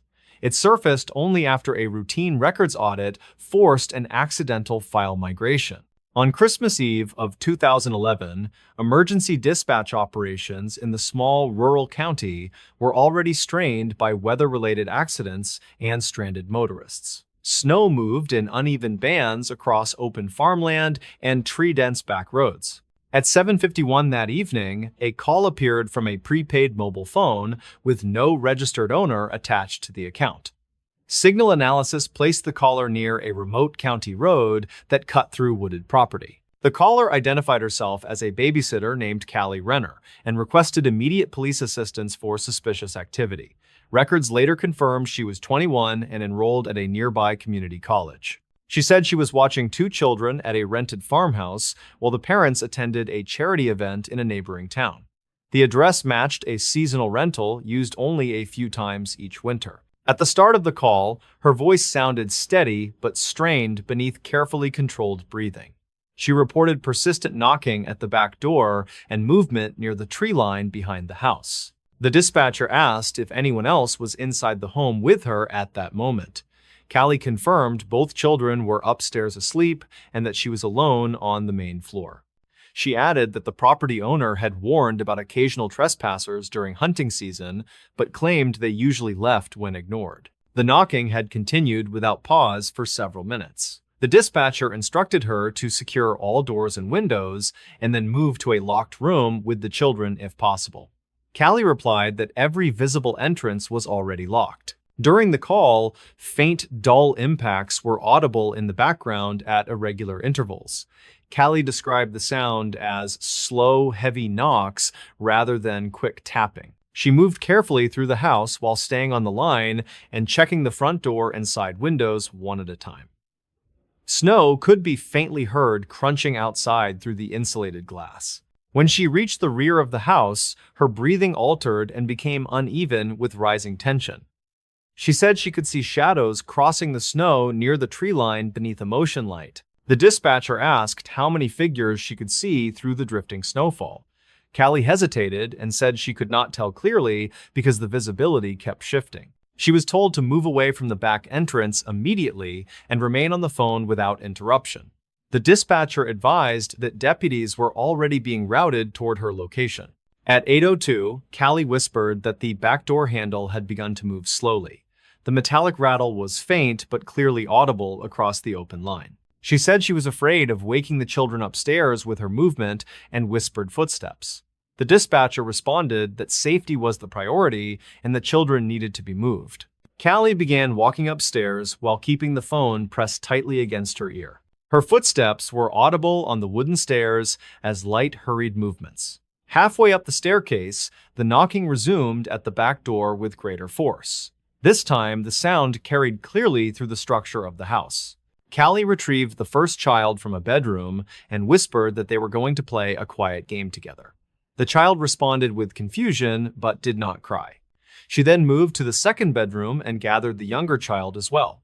Both children were carried into the bathroom at the end of the upstairs hall. The dispatcher instructed her to lock the bathroom door and block the lower gap with towels if possible. Callie complied while breathing in short, shallow bursts of panic.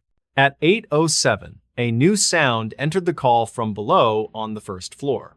The back door could be heard opening, followed by slow, measured footsteps on the wooden floor. Callie whispered that someone had entered the house at that moment. The dispatcher urged her to remain silent and to keep both children completely quiet. The footsteps moved through the first floor with no sense of urgency or confusion. Each step paused briefly as if the person was listening for movement above. Callie covered the phone briefly and whispered to the children not to make a sound. One child whimpered softly before she hushed them again with trembling hands. At 8:09, a second set of footsteps entered the house through the same back doorway. The pattern differed slightly and sounded slower and heavier than the first. The dispatcher asked for confirmation, and Callie whispered that there was more than one person inside. Her breathing became shallow and irregular with rising fear. The voices of the intruders were not clearly audible through the floor structure. Only faint murmurs were detected, and their words could not be transcribed later. At 8:12, the footsteps reached the base of the staircase and paused in absolute silence. The first stair creaked faintly under unseen weight. Callie began to sob silently while pressing both children against her chest. The dispatcher repeated that help was close and that she had to stay behind the locked door. The bathroom door handle rattled once at 8:13 with controlled, deliberate force. The sound was sharp and mechanical through the phone speaker. One of the children began to cry louder despite her attempts to quiet them. Callie muffled the sound with her hand while whispering calming words through shaking breath. The handle rattled again with stronger pressure and longer duration this time. Wood fibers could be heard flexing faintly through the microphone. The dispatcher informed Callie that deputies were less than 4 full minutes away from arrival at the property. She acknowledged the update with a faint, whispered response. At 8:15, the handle stopped moving without any spoken exchange. For several seconds, no movement was recorded anywhere inside the structure. Then heavy footsteps descended back down the staircase at an unhurried pace. The call continued as long as the phone connection remained stable. Callie stayed silent while holding the children close against her body. Only her breathing could be heard beneath faint static on the open line. At 8:17, a loud impact sounded on the first floor, followed by the break of glass. The dispatcher asked what had occurred. Callie whispered that the living room window had been broken inward with force. She said she could hear snow being carried across the floor.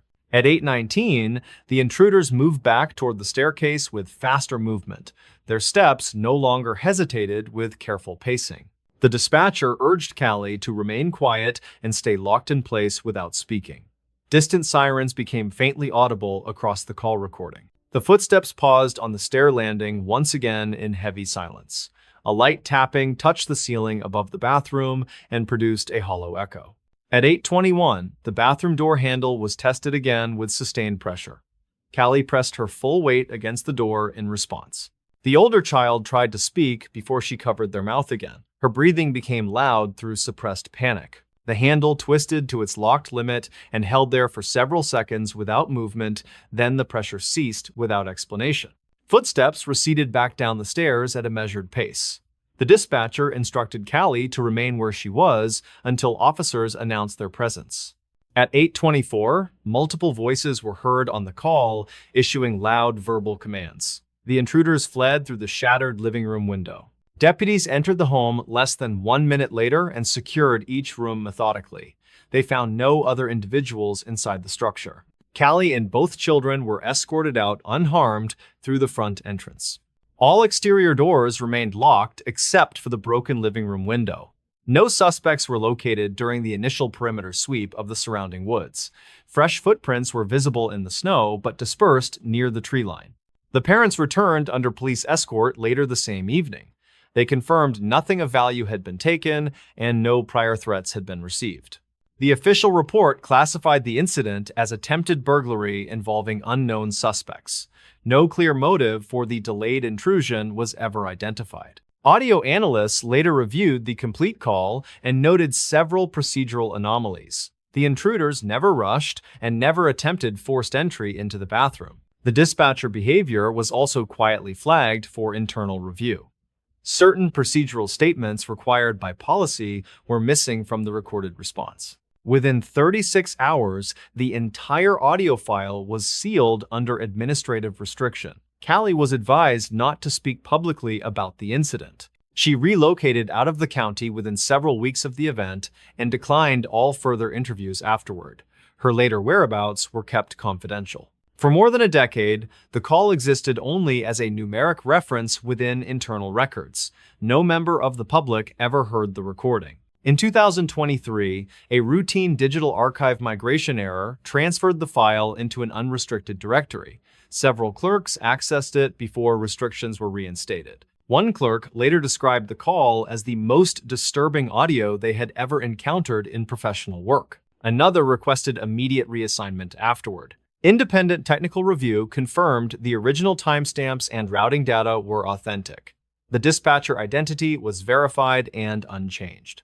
What disturbed analysts most was a faint sound that appeared repeatedly in the background of the call. It did not match wind or footsteps. The sound resembled low, rhythmic breathing that was not produced by Callie. It appeared to originate near the phone for several intervals. No explanation for that sound was documented in any formal report. The dispatcher never acknowledged it during the incident. The parents sold the farmhouse within the following 2 calendar years. They also requested demolition of the rear structure due to repeated damage claims. Callie never returned to the county after the incident. Her last known address placed her several states away under a married surname. The children grew up with no public awareness of the recorded event. Their identities remained protected under sealed juvenile documentation. To this day, the full call remains classified in official archive systems. Only a partial redacted transcript was released through the records audit. The remainder of the audio was declared exempt under personal safety protection standards. It has never been publicly played. It was never supposed to be released at all. What still unsettles those who reviewed the recording is not the moment officers arrived and secured the house. It is the long stretch of minutes before that when unknown figures moved through the rooms without urgency or clear intent. Outside, the storm masked every sound beneath falling snow and shifting wind. Inside, the phone captured only breath, movement, and the waiting silence between every step. The Christmas lights on the farmhouse porch were still blinking when deputies arrived that night. No one ever confirmed what stood below the staircase during those final moments. And no report ever explained why it returned to the door a second time. In this new story, the reservation record shows their names checked in just before sunset, and the room key was used only once. By morning, the family and their vehicle were gone. The Adler family had been driving through a high mountain pass on the last leg of a winter vacation when weather reports shifted without warning. Everett Adler was 39 and worked in logistics for a regional distributor. His partner, Maris Adler, was 37 and handled remote accounting work for a manufacturing firm. Their daughter, Isla, was 9, and their son, Ren, had just turned 6. They left before dawn from a valley town, planning to cross the pass before heavy snow reached the upper elevations.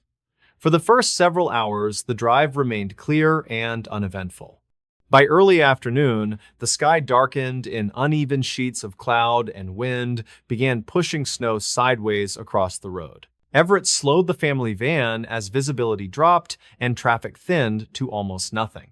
Cellular reception faded in long, unpredictable intervals. Road crews were no longer visible along the route by mid-afternoon. By the time the warning signs for seasonal closures appeared through the snow haze, the pass ahead was already being locked down. The last marked exit led toward a small cluster of buildings tucked into the mountainside. At 4:52 in the evening, the Adler family pulled into the parking area of the Apex Ridge Motel. Surveillance footage later confirmed the vehicle entering the lot under steady snowfall. The motel consisted of a single long structure with 12 rooms, an attached office at one end, and a narrow service road looping behind it. Snowbanks pressed against every exterior wall and climbed high along the rear slope. The desk clerk, a man named Rowan Pike, later stated that the family appeared tired but calm.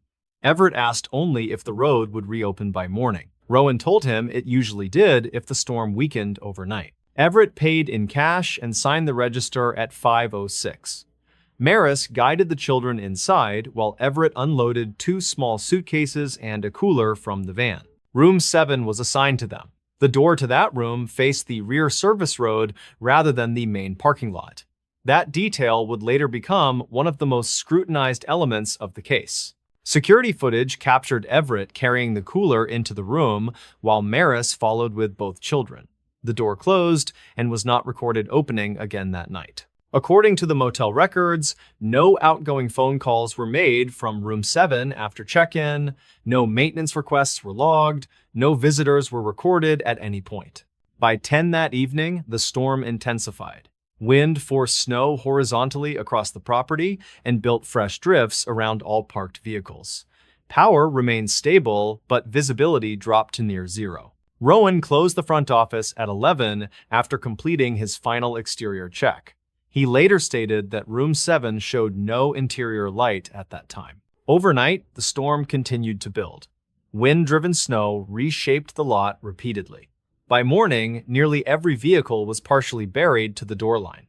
At 6:40 the following morning, Rowan reopened the office to prepare coffee and clear the front walkway. He noticed immediately that the Adler family van was no longer in the parking lot. At first, he assumed Everett had left early to beat the snowfall before it deepened again along the pass.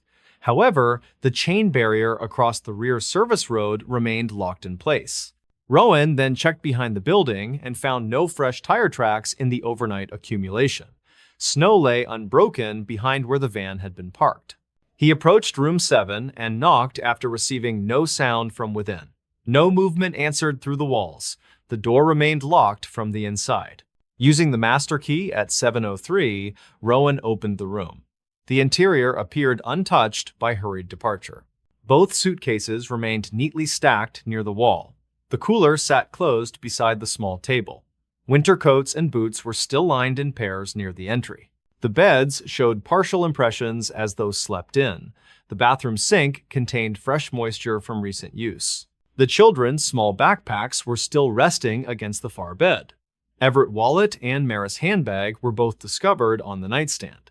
There was no sign of forced exit through any window. Snow drifted high against the glass outside with no visible disturbance or collapse pattern. Rowan contacted local authorities at 7:12 and reported a missing party under suspicious circumstances. Weather conditions delayed response units for more than 1 full hour. A deputy and a search coordinator arrived just after 8:30. They confirmed that the family vehicle had not passed through either end of the closed pass during the night. Tracking dogs were deployed along the rear service road where the room faced the mountain slope. The wind and continued snowfall quickly destroyed any meaningful scent trail. Search teams expanded outward toward the tree line and downslope drainage channels. No footprints or broken branches were discovered in any direction. Investigators examined the motel surveillance system and found that from 5:16 onward, no motion activation appeared near room 7. The only unusual record showed a brief camera drop at 2:22 in the morning, lasting less than 1 minute. No explanation for the outage was immediately clear. Cellular provider logs revealed that Everett phone last pinged a nearby tower at 11:48 the previous night. Maris phone stopped transmitting just before midnight. Both devices were later confirmed to be powered off within the same narrow time window. Neither phone was ever recovered. The motel guest ledger showed no other arrivals or departures between 10 that night and the next morning. All other parked vehicles remained buried under fresh accumulation. Investigators focused next on the rear window of room 7, which faced the mountain ridge at very close distance. Snow against the glass showed no displacement. Thermal drone sweeps were conducted across the slope and surrounding ravines after weather conditions eased. No human heat signatures were detected anywhere in the search grid. Over the next 3 days, coordinated search parties combed every accessible mile within a wide radius. No clothing, no equipment, and no personal trace of the family surfaced. Everett employers confirmed he had no financial distress and no history of abrupt disappearance. Maris professional contacts described the trip as routine and carefully scheduled. Neither adult had any known ties to the remote area surrounding the motel. The children had no reason to leave the room unattended at night. Investigators noted that the room door locked automatically when closed and required either a key or manual override from inside. The interior override latch remained engaged. This suggested that whoever exited disengaged the lock intentionally from inside. No struggle marks existed on the frame, handle, or threshold. The snow depth outside the rear entrance reached nearly waist height that morning, yet no displacement pattern could be isolated beneath later settling. The van itself was never located on any surrounding mountain roads or Forest Service routes. No abandoned vehicle was reported across neighboring counties. The only unanswered mechanical factor involved the locked chain at the rear service road entrance. It remained intact with no sign of tampering or cutting. Some investigators theorized that the family left briefly during the night before significant snowfall resumed and became stranded elsewhere. However, no vehicle path supported that conclusion. Others proposed that they exited on foot through the rear of the room and lost direction in the storm. Yet no trail of any size was ever found despite extensive sweeps. The one irregularity that resisted simple explanation involved the 2:22 camera interruption. System diagnostics later confirmed the drop was limited to the rear corridor feed only. Front lot cameras and office interiors recorded continuously during that same interval. No power fluctuation was recorded anywhere on the property. Technical review found no storm-related surge at that precise moment. The system resumed normal recording without manual reset. Rowan was interviewed repeatedly over the following months. His statements regarding the night remained consistent across all sessions. He maintained that no sounds or disturbances reached the office. State investigators later confirmed that Rowan had no criminal record and no financial ties to the victims. No physical or digital evidence linked him to the disappearance. The motel closed permanently the following spring due to declining winter traffic and public unease. The building remains unoccupied and partially buried by seasonal drift. Over the years, isolated hikers reported seeing an abandoned van shaped beneath snow far along a secondary ravine route.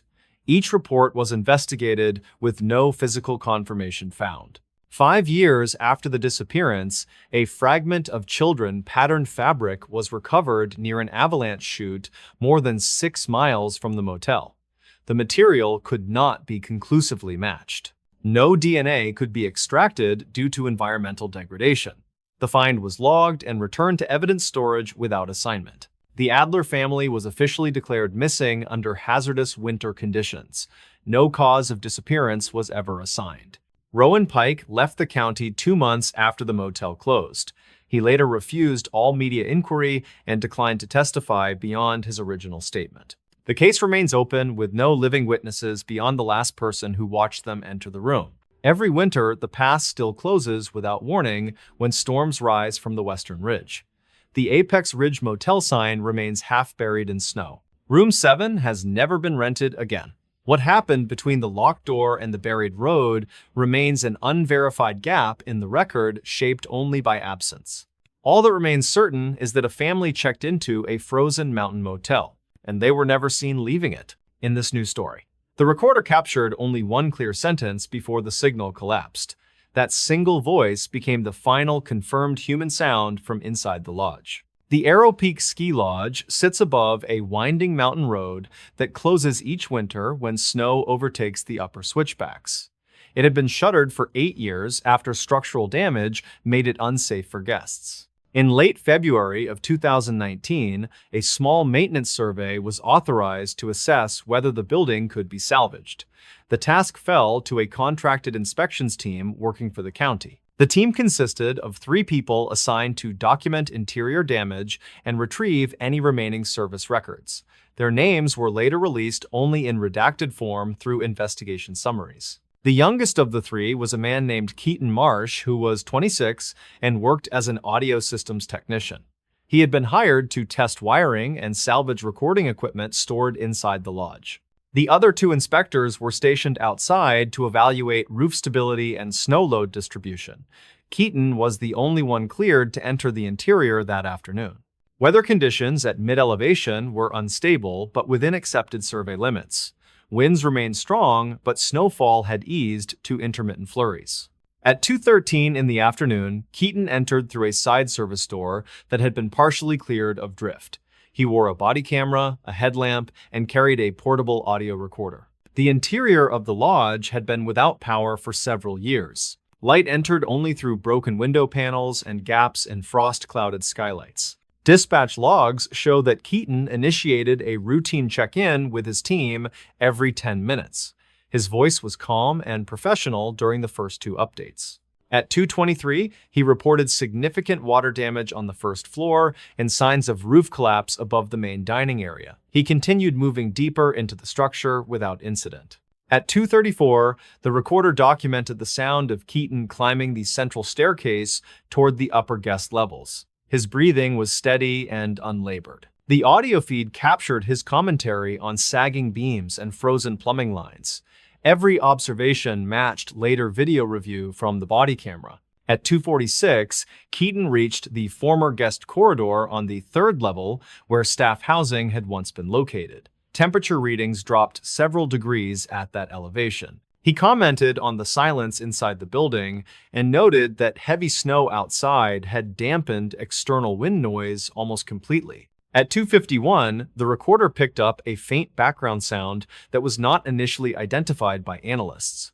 It resembled distant airflow or low movement within walls. Keaton acknowledged the noise and attributed it to shifting ice inside the structure. He continued forward along the corridor toward a storage area marked on older floor plans. At 2:58, he reported that a door at the end of the hall was standing ajar despite exterior lock records showing all units sealed at closure. He approached with caution and used his headlamp to sweep the interior. The body camera later showed stacked furniture and collapsed shelving within the room. At 3:02, the recorder captured Keaton stating that something was wrong with the air inside the room, his voice lowered without clear explanation. He paused his movement and adjusted his respirator mask while testing airflow near the wall vents. No hazardous gas readings appeared on his handheld monitor. The background sound grew slightly louder during that interval.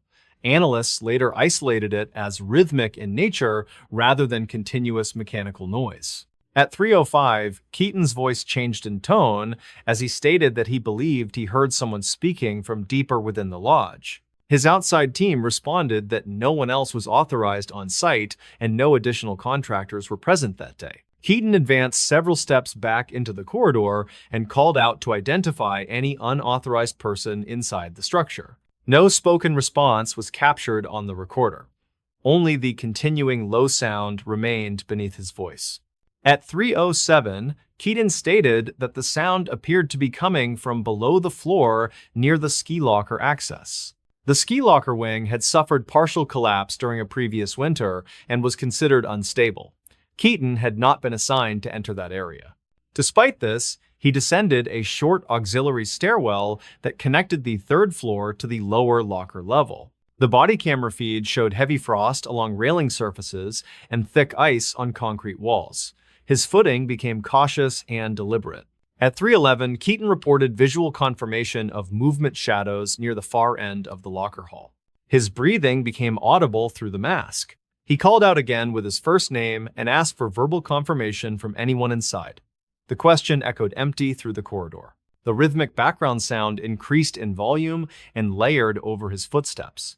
Analysts later described it as resembling distant speech patterns without discernible words.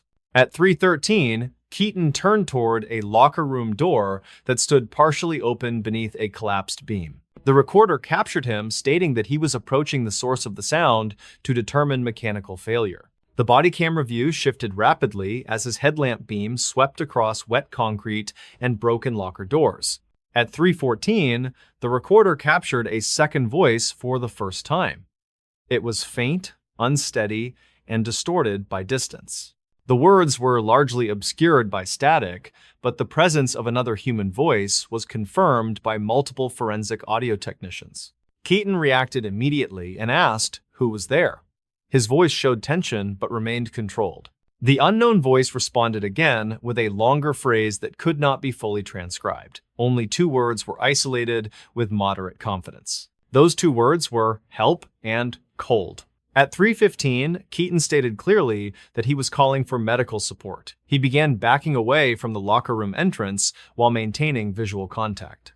The distant voice continued speaking in fragmented bursts beneath the recorder distortion.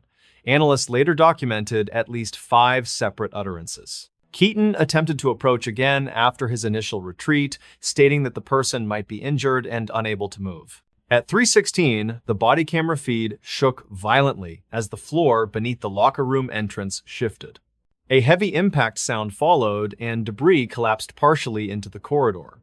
Visibility dropped in a sudden cloud of ice dust. Keaton shouted and moved forward again despite audible warnings from his outside team transmitted through his headset.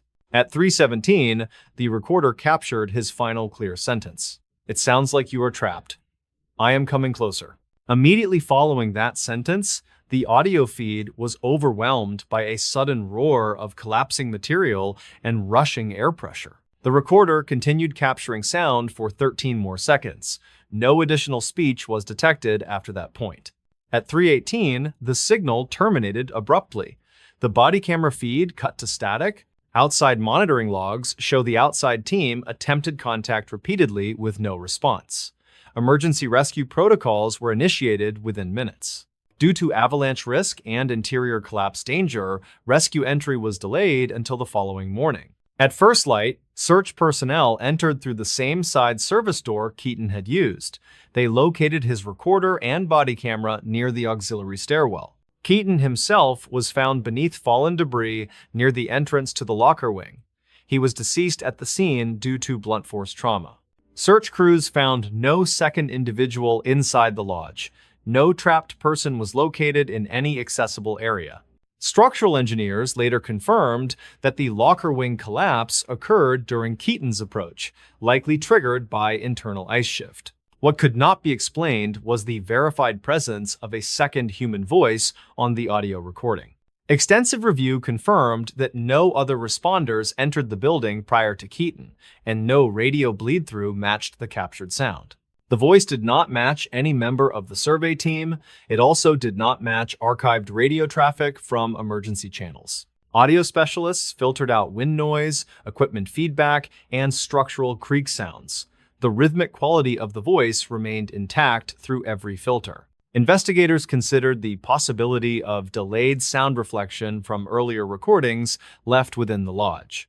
No functioning playback devices were discovered on site. The lodge had once contained public announcement systems used during guest seasons. All amplifier units were found disconnected and without power source. Battery-powered devices were recovered from storage rooms, but all were non-functional at the time of inspection. Records indicated that during the lodge closure 8 years earlier, a night security guard had died during an interior fire suppression failure. That incident occurred on a lower level several floors below the locker wing.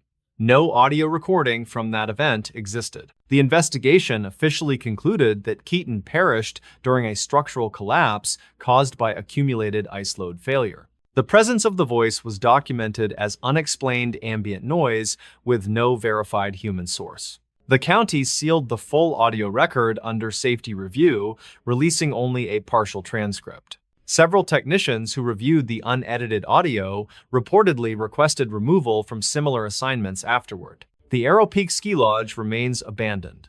No further interior surveys have been authorized since the incident. Each winter, the building continues to absorb snow and ice without maintenance. Access roads remain blocked after the first major storm. The final recording remains stored in evidence under restricted access. Its last confirmed words are preserved in official documentation. Help, cold. No one has ever determined who spoke them, or how a voice could remain inside a building where no living person was ever found. In this news story, the shortcut was supposed to save him 40 minutes. By nightfall, it became the last confirmed place he was ever seen. Darius Klein was 31 and worked late shifts as a facilities technician for a medical supply warehouse on the edge of a mid-sized mountain town. He was known among co-workers for never missing a shift and for taking the same route home every night without variation. His reliability was routine, almost ritual, and he rarely made spontaneous decisions without careful thought. On the evening of January 12th in 2020, a fast-moving winter system swept across the region earlier than forecast. Snow began falling in heavy wet sheets just after sunset, coating roads before plow crews could fully mobilize. Wind followed soon after, lifting loose powder and driving it sideways across open stretches of highway. Darius clocked out at 6:17 and walked alone to his dark blue pickup in the employee lot. Co-workers later said he mentioned wanting to beat the storm before it worsened in the higher elevations. He sent a short text to a family member saying he was heading home and might lose signal past the ridge. Under normal conditions, his drive home took just under an hour along the main highway loop. That route stayed plowed, but added distance through a broad valley before climbing back toward his neighborhood. There was another way, known locally as the Timbercut Road. It reduced the drive by nearly 40 minutes, but climbed sharply through dense forest and narrow switchbacks. The road was officially listed as seasonal, with limited winter maintenance and long stretches without guardrails or lighting. Darius had used it twice before during light snowfall and made it through both times without incident. Those previous drives likely influenced the decision he made that night. At 6:36 that evening, his phone connected to a cell tower near the Timbercut entrance. That was the last confirmed data ping tied to his device. After that moment, no further network activity would ever register. Traffic cameras at the highway junction captured his truck turning off the main route at 6:41. Snowfall had intensified at that point, and visibility had already begun to drop to less than a quarter mile. What happened after that turn is reconstructed only through terrain mapping, weather logs, vehicle diagnostics, and later witness statements. No direct visual record exists of his movements beyond that first turn. The timber-cut road climbed quickly into higher elevation and narrow corridor forest. Tall pines formed heavy walls on both sides that trapped drifting snow and limited wind escape. The roadway narrowed to two tight lanes with no center barrier. Within 20 minutes of that turnoff, snowfall rates doubled. Wind pushed fresh accumulations sideways across the roadway faster than any plow could reach it. Drifts began forming unevenly along blind bends and downhill slopes.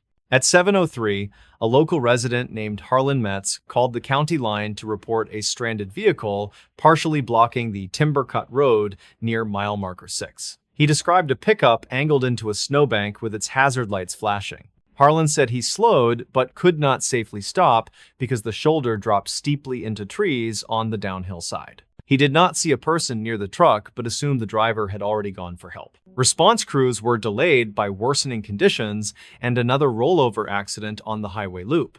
By the time a deputy was dispatched toward the timber-cut area, nearly 40 minutes had passed since Harlan's call. At 7:48, Deputy Elson reached the reported location. The pickup was still present where Harlan had described it, but the hazard lights were no longer flashing. Snow had built up along the hood and wheel wells. The engine was off, and the driver door stood open several inches. Snow had already drifted partway into the cab. No person was present inside or directly around the vehicle. A set of glove prints were visible on the edge of the door, but no clear footprint trail extended away from the truck. Fresh accumulation had already softened most surface detail. Inside the cab, Darris' wallet, phone mount, and thermos were still in place. His jacket and insulated work coat were missing. A headlamp usually kept in the glove box was not recovered. Fresh snowfall had already filled most track impressions.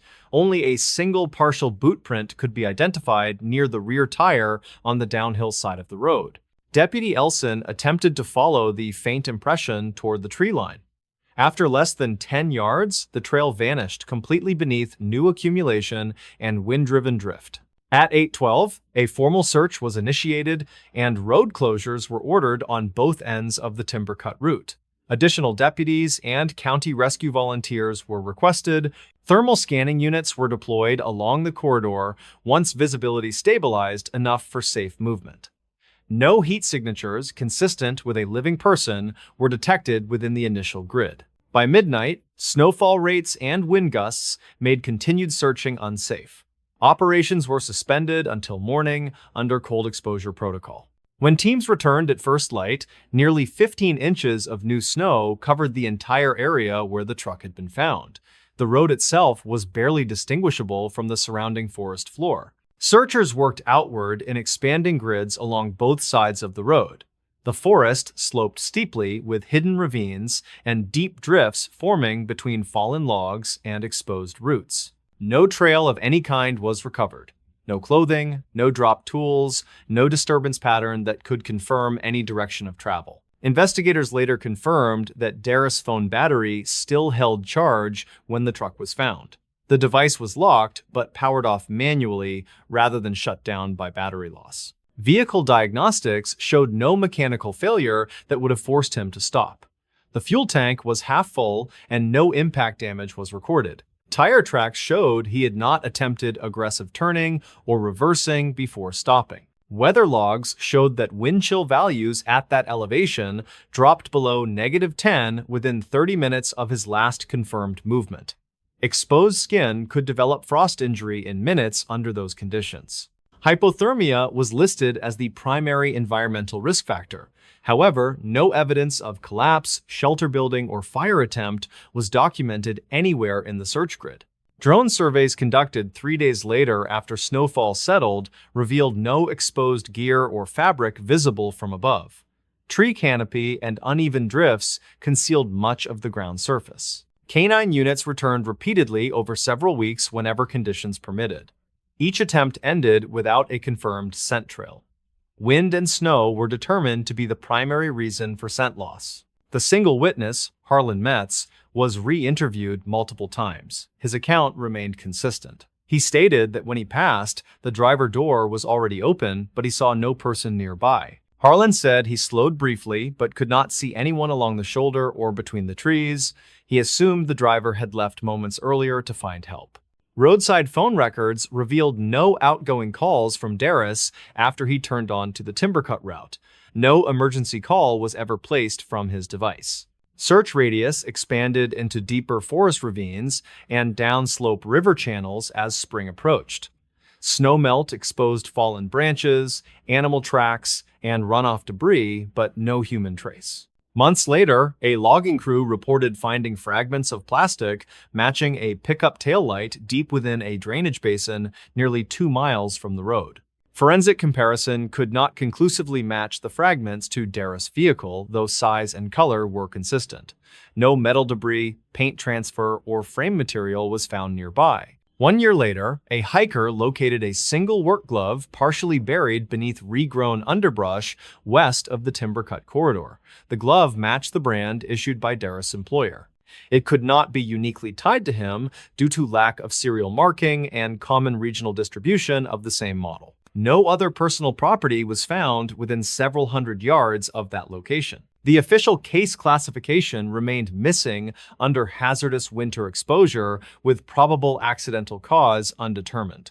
Theories varied widely among investigators. Some believed Darris left the road seeking help and was overcome by cold before reaching shelter, later becoming concealed by seasonal snow and terrain movement. Others suggested he slipped into an unseen ravine near the road edge and was buried beyond recoverable depth by cascading drift and spring runoff. A minority theory proposed that he accepted a ride from an unknown motorist who never came forward. No other traffic was confirmed on the corridor during the critical window. What complicates the case is the condition of the truck when it was found. The driver door was open but not forced.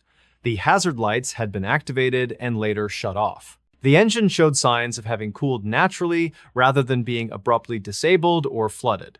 That suggests Darris intended to return to the vehicle, yet no track pattern consistent with short-range movement was ever preserved beneath the rapid accumulation rate. No blood, no fabric tears, and no disturbance consistent with animal predation was detected anywhere in the search zone. His family traveled from out of state to participate in early search coordination. They remained in the town for weeks as weather allowed limited additional sweeps. They described Darris as cautious and prepared in outdoor conditions. He carried emergency supplies in his truck during winter months and rarely traveled without notifying someone of his route. His family stated he would never abandon his vehicle without strong reason. Investigators reviewed his financial records and communications. No indications of personal crisis, debt, or voluntary disappearance were found. Workplace supervisors confirmed his attendance record, and future shift schedules showed no indication he planned time away. The Timbercut Road was officially closed permanently the following winter due to repeated weather incidents and safety concerns. A steel warning barrier now blocks the original access point. His family continues to visit the general area yearly during the safest season when snow has fully cleared and foliage visibility is highest. No trace has ever emerged that confirms what direction he walked or how far he may have gone. The mountain eventually reclaimed every mark that night left behind. What remains on record is only this: a man took a winter shortcut to save time, and he never made it home. In this news story, the camera kept recording long after the roads closed, and what it captured in the final hours left investigators with questions that were never fully answered. The Pine Ridge Rest Stop sits along a rural highway that cuts across an open plateau before climbing into forested highlands. It serves long-haul drivers and winter travelers caught between towns when storms move faster than forecasts predict. On the night of February 9th in 2018, a fast-forming blizzard overtook the region with little advance warning. Wind rose first in powerful, erratic bursts, then heavy snow followed in dense, shifting bands that erased visibility within minutes. By 8 in the evening, highway patrol shut down traffic in both directions. Several vehicles were already parked at the rest stop when the closure was announced over emergency broadcast. Among them was a beige crossover driven by a man named Nolan Drisk, who was 42 and worked as a regional appliance delivery contractor. He had left a nearby city late that afternoon and was caught by the sudden closure. Two long-haul tractor-trailers were also parked near the rear lot, angled toward the wind. A compact sedan occupied the far corner near the restroom building, with no visible interior movement. The rest stop itself was unstaffed overnight as usual. Lighting was maintained by automated power tied to backup generators and monitored only by remote security cameras owned by the State Transport Authority. At 8:12, Nolan was recorded exiting his vehicle and entering the restroom building to wait out the storm. He carried a small travel bag and a metal thermos. The trucks remained idling intermittently as their drivers slept in rotating cycles for heat. The sedan remained dark with no confirmed occupant movement. By 9:30, snow depth around the lot reached nearly knee height in drifting waves. Wind carved heavy ridges across the asphalt, making the original lanes indistinguishable. Remote operators checked the camera feeds periodically due to the active highway closure protocol. Nothing unusual appeared during the first several hours besides worsening whiteout conditions. At 11:47, motion sensors triggered near the rear tree line beyond the rest stop perimeter fence. The camera angle showed only blowing snow and deep darkness beyond the lights. The alert was marked as weather interference and dismissed at that time. No vehicles moved in the lot and no doors opened. At 12:05, Nolan briefly exited the restroom building and returned to his vehicle. He retrieved a heavier coat and a spare battery pack from the back seat and re-entered the building. That was the last confirmed moment Nolan was seen in clear condition on any camera. Shortly after midnight, the compact sedan in the far corner showed a brief interior light flicker across several frames. No door movement was visible. At 12:22, the same rear tree line motion sensor activated again. This time, the camera captured a tall, dark shape moving slowly just beyond the fence line. The image resolution was poor due to blowing snow and lens frost. Operators later described the shape as upright and narrow, with no visible headlights or reflective markers. The figure moved parallel to the fence for several seconds and then vanished into drifting shadow. No vehicle lights followed it. No further motion alerts triggered for nearly an hour. At 1:17, the restroom building exterior camera recorded Nolan stepping into the doorway briefly and looking outward into the storm. He did not exit past the threshold. He retreated inside within seconds as wind gusts intensified. That moment became the final confirmed movement from Nolan as a visible person. At 1:34, the rear lot camera again captured movement near the fence. The tall, dark shape reappeared closer to the property than before. This time it crossed fully into the open lot through a narrow drift gap beneath the fence rail. No break or bending of the metal was visible in later inspection. The shape moved slowly across the snow toward the restroom building. It did not cast a distinct headlight shadow, nor reflect the overhead pole lights. Frame-by-frame analysis later showed its outline remained consistent despite heavy snow interference. No visible leg stride or arm swing could be clearly isolated. At 1:41, the exterior camera recorded the restroom door pushing inward. Nolan did not exit at that time. Investigators later confirmed that the restroom door had no automatic actuator and could only open from inside or by physical force from outside. No human silhouette appeared in the doorway when the door moved. Snow did not visibly enter the building during that opening. The door slowly closed again after several seconds. Nolan was not seen afterward. At 1:48, the sedan interior light activated again. This time, the driver door opened and closed within fewer than 10 seconds. No figure was clearly visible exiting or entering the sedan due to angle and snowfall. At 2:02, one of the truck drivers emerged briefly to check his trailer lines. He looked toward the restroom building but did not approach it. He later stated he felt the wind pressure change suddenly and returned to his cab without seeing another person in the lot. At 2:15, the rear tree line camera captured the dark, upright shape once more. It stood stationary near the edge of the lot facing the restroom building. Snow obscured fine detail, but the silhouette appeared taller than any recorded person at the site, including Nolan. At 2:19, the restroom interior camera feed abruptly terminated. Power to the exterior cameras remained active and uninterrupted. Technicians later confirmed no grid outage or generator fluctuation occurred at that time, only the interior feed froze. At 2:23, the exterior building camera showed the door opening once more. Again, no person was visible entering or exiting. Minutes later, both long-haul truck engines shut down almost simultaneously as drivers conserved fuel through the coldest hours before dawn. At 3:06, the sedan headlights turned on briefly, then went dark again. No engine ignition followed, and no movement accompanied the light activation. Weather logs show that wind chill at the site during this period dropped below -15, with sustained gusts exceeding 40 miles per hour. Snowfall did not relent until shortly after sunrise. No further movement was recorded until morning. At 6:45, Highway Patrol began clearing access routes after winds eased slightly.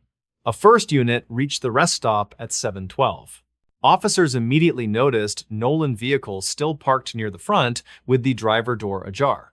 Snow had drifted halfway into the cabin. Inside the restroom building, Nolan was not located in any stall. His travel bag remained on the sink counter. His thermos was still warm to the touch, according to first responder notes. His heavier coat was missing. The two truck drivers were awakened and accounted for in their cabs. Both denied exiting during the overnight period, except for the earlier trailer inspection. The sedan driver was found unresponsive in the back seat under heavy blankets. Emergency crews confirmed an exposure-related death consistent with hypothermia after presumed engine failure. Records later identified the sedan occupant as a woman traveling alone between towns. Mechanical inspection showed her battery had failed during the storm. No physical damage was found on her vehicle, indicating external interference. The most troubling discovery came from a maintenance sweep of the snow near the restroom entrance. A single set of shallow impressions led from the tree-lined fence toward the building door. The impressions were elongated and irregular and did not match standard footwear. No return prints were found leading back toward the fence. No human boot pattern in the regional database matched the shape. The impressions stopped directly at the threshold of the restroom door. Inside the building, no matching wet tracks or melt patterns extended beyond the entry. When interior power was restored later that morning, the frozen camera feed resumed automatically without manual reset. The final recorded interior audio captured only one distorted segment. 5 seconds of faint, slow breathing. No human voice. No foot movement. Only steady, rhythmic air sound not matching Nolan's respiratory pattern from earlier footage. Nolan Drisk was never located. Extended ground search operations found no trace of him in surrounding fields or nearby ravines, despite canine deployment and aerial sweeps. No vehicle departed the rest stop during the closure window confirmed by patrol checkpoints. The fence line remained intact, with no breach discovered anywhere along its span. The impressions near the door faded as snow melted later that day, but were photographed, measured, and documented by patrol. Those photographs were later classified for internal review and never released publicly. The Transport Authority replaced the entire camera system 3 months later with updated equipment and encrypted storage. The original server drive was archived under restricted access for evidentiary preservation. Several technicians involved in the footage review later transferred out of remote monitoring roles within the year. The case was officially recorded as a missing person under extreme winter conditions with no confirmed direction of travel. No official explanation was offered for the unexplained door movement or the missing interior audio interruption. The rest stop remains operational today. But during heavy winter storms, patrol units now avoid leaving the location unoccupied overnight. Drivers who shelter there quietly report hearing faint movement near the fence after midnight when wind drops. Security logs continue to record occasional motion triggers at the tree line during blizzards. Each time, the feed shows only drifting white and shadow. Nothing else is ever clearly visible, except for that one night, when the camera recorded something crossing the snow and a man walking inside, and only one of them ever appeared again. In this new story, the dispatcher froze when the caller said his name. It was the same voice she had listened for during a search that ended 3 years earlier with no body found. On a cold evening in early March of 2023, calls moved slowly through the county emergency center as steady snow fell across rural back roads. Most reports involved stalled vehicles, downed lines, and minor slide-offs along untreated highways. At 9:18 that night, a call appeared on a shaky open line with unstable signal quality. The caller did not provide an address or reference a nearby landmark. He only asked for help and said he was lost. The dispatcher who answered was Mara Vance, age 34, with 9 years of emergency call experience. She worked the late shift and was known for calm handling of high-stress cases. She also had an unusually strong memory for voices. The caller stated his name as Luke Brenner. The moment the name reached her headphones, Mara felt a sudden tightening in her chest and a quiet drop of silence in the room around her. Luke Brenner was the name of a man reported missing in the same county 3 years earlier during a winter search effort that ended without recovery. His disappearance had consumed weeks of coordinated effort across multiple agencies. The file was one Mara had personally handled. She had taken Luke's final confirmed phone call before his signal disappeared in the mountains that winter night. The voice on the line now matched the cadence and phrasing she remembered. Even the slight hesitation between breaths was identical. Mara asked the caller to repeat his name. He did so immediately without confusion or resistance. His speech pattern matched archived recordings that she had reviewed dozens of times during training refreshers. There was no slurring, no distortion of tone that would suggest impersonation. Luke Brenner had been 27 at the time of his disappearance. He worked seasonal construction and maintenance on rural road projects. On the night he vanished, he had been driving toward a closed forest access road during a sudden snowstorm. His vehicle had later been found abandoned near a frozen creek crossing. The driver door stood open, the engine was cold, no foot tracks were recovered. No personal items were ever located beyond what remained inside the truck. For 3 years, the case remained open with no physical recovery and no confirmed direction of travel. Now his voice was on Mara's call screen again. Mara asked Luke where he was calling from. He said he did not know. She asked if he could see any roads, buildings, or lights. He described only trees, a downward slope, and snow that never seemed to stop falling. He said his phone battery was low, but the cold was keeping it alive. The statement made no technical sense, but it was delivered without confusion. Mara asked how he had a phone after being missing for 3 years. Luke paused for several seconds before answering. He said he had never stopped walking. He said he believed he had only been gone for a few hours. Mara quietly raised her hand to signal her supervisor without breaking the flow of the call. The supervisor put on a listening headset and began recording independently. Mara asked Luke if he remembered the date. He said it was still the same night he went missing. Mara told him it was now 3 years later. The caller fell completely silent for several seconds. When he spoke again, his voice trembled faintly but did not sound disoriented. He said that could not be right because he had never seen the sun rise. Mara asked him what he could see around him at that moment. Luke described snow-packed trees that leaned inward as if sealing the path. He said the ground sloped downward but never reached flat land. He said he could still hear the creek he had crossed the night he disappeared, even though he could no longer see water or ice. Mara pulled up the original incident map on her secondary monitor. Luke had last been heard near a narrow creek crossing exactly as he was now describing. She asked Luke if he was injured. He said his feet no longer felt cold and his hands no longer felt heavy. She asked if he could see his hands. He said he could, but they did not look the way he remembered. Mara asked him to describe what was different. He said they no longer left prints in the snow when he touched the ground. Signal specialists attempted triangulation in the background without alerting the caller. The system failed to locate a stable origin. The signal did not strengthen when Luke stopped walking. It also did not weaken as distance processing routines adjusted for terrain. The call behaved unlike any normal mobile transmission. Mara asked Luke to stop moving. He said he could not. He said the path moved even when he stood still. Mara asked if anyone else was with him. Luke said he could hear others farther into the trees. He said they never answered in full sentences. He said they sounded like people who had forgotten how to talk. Background noise analysis ran in real time.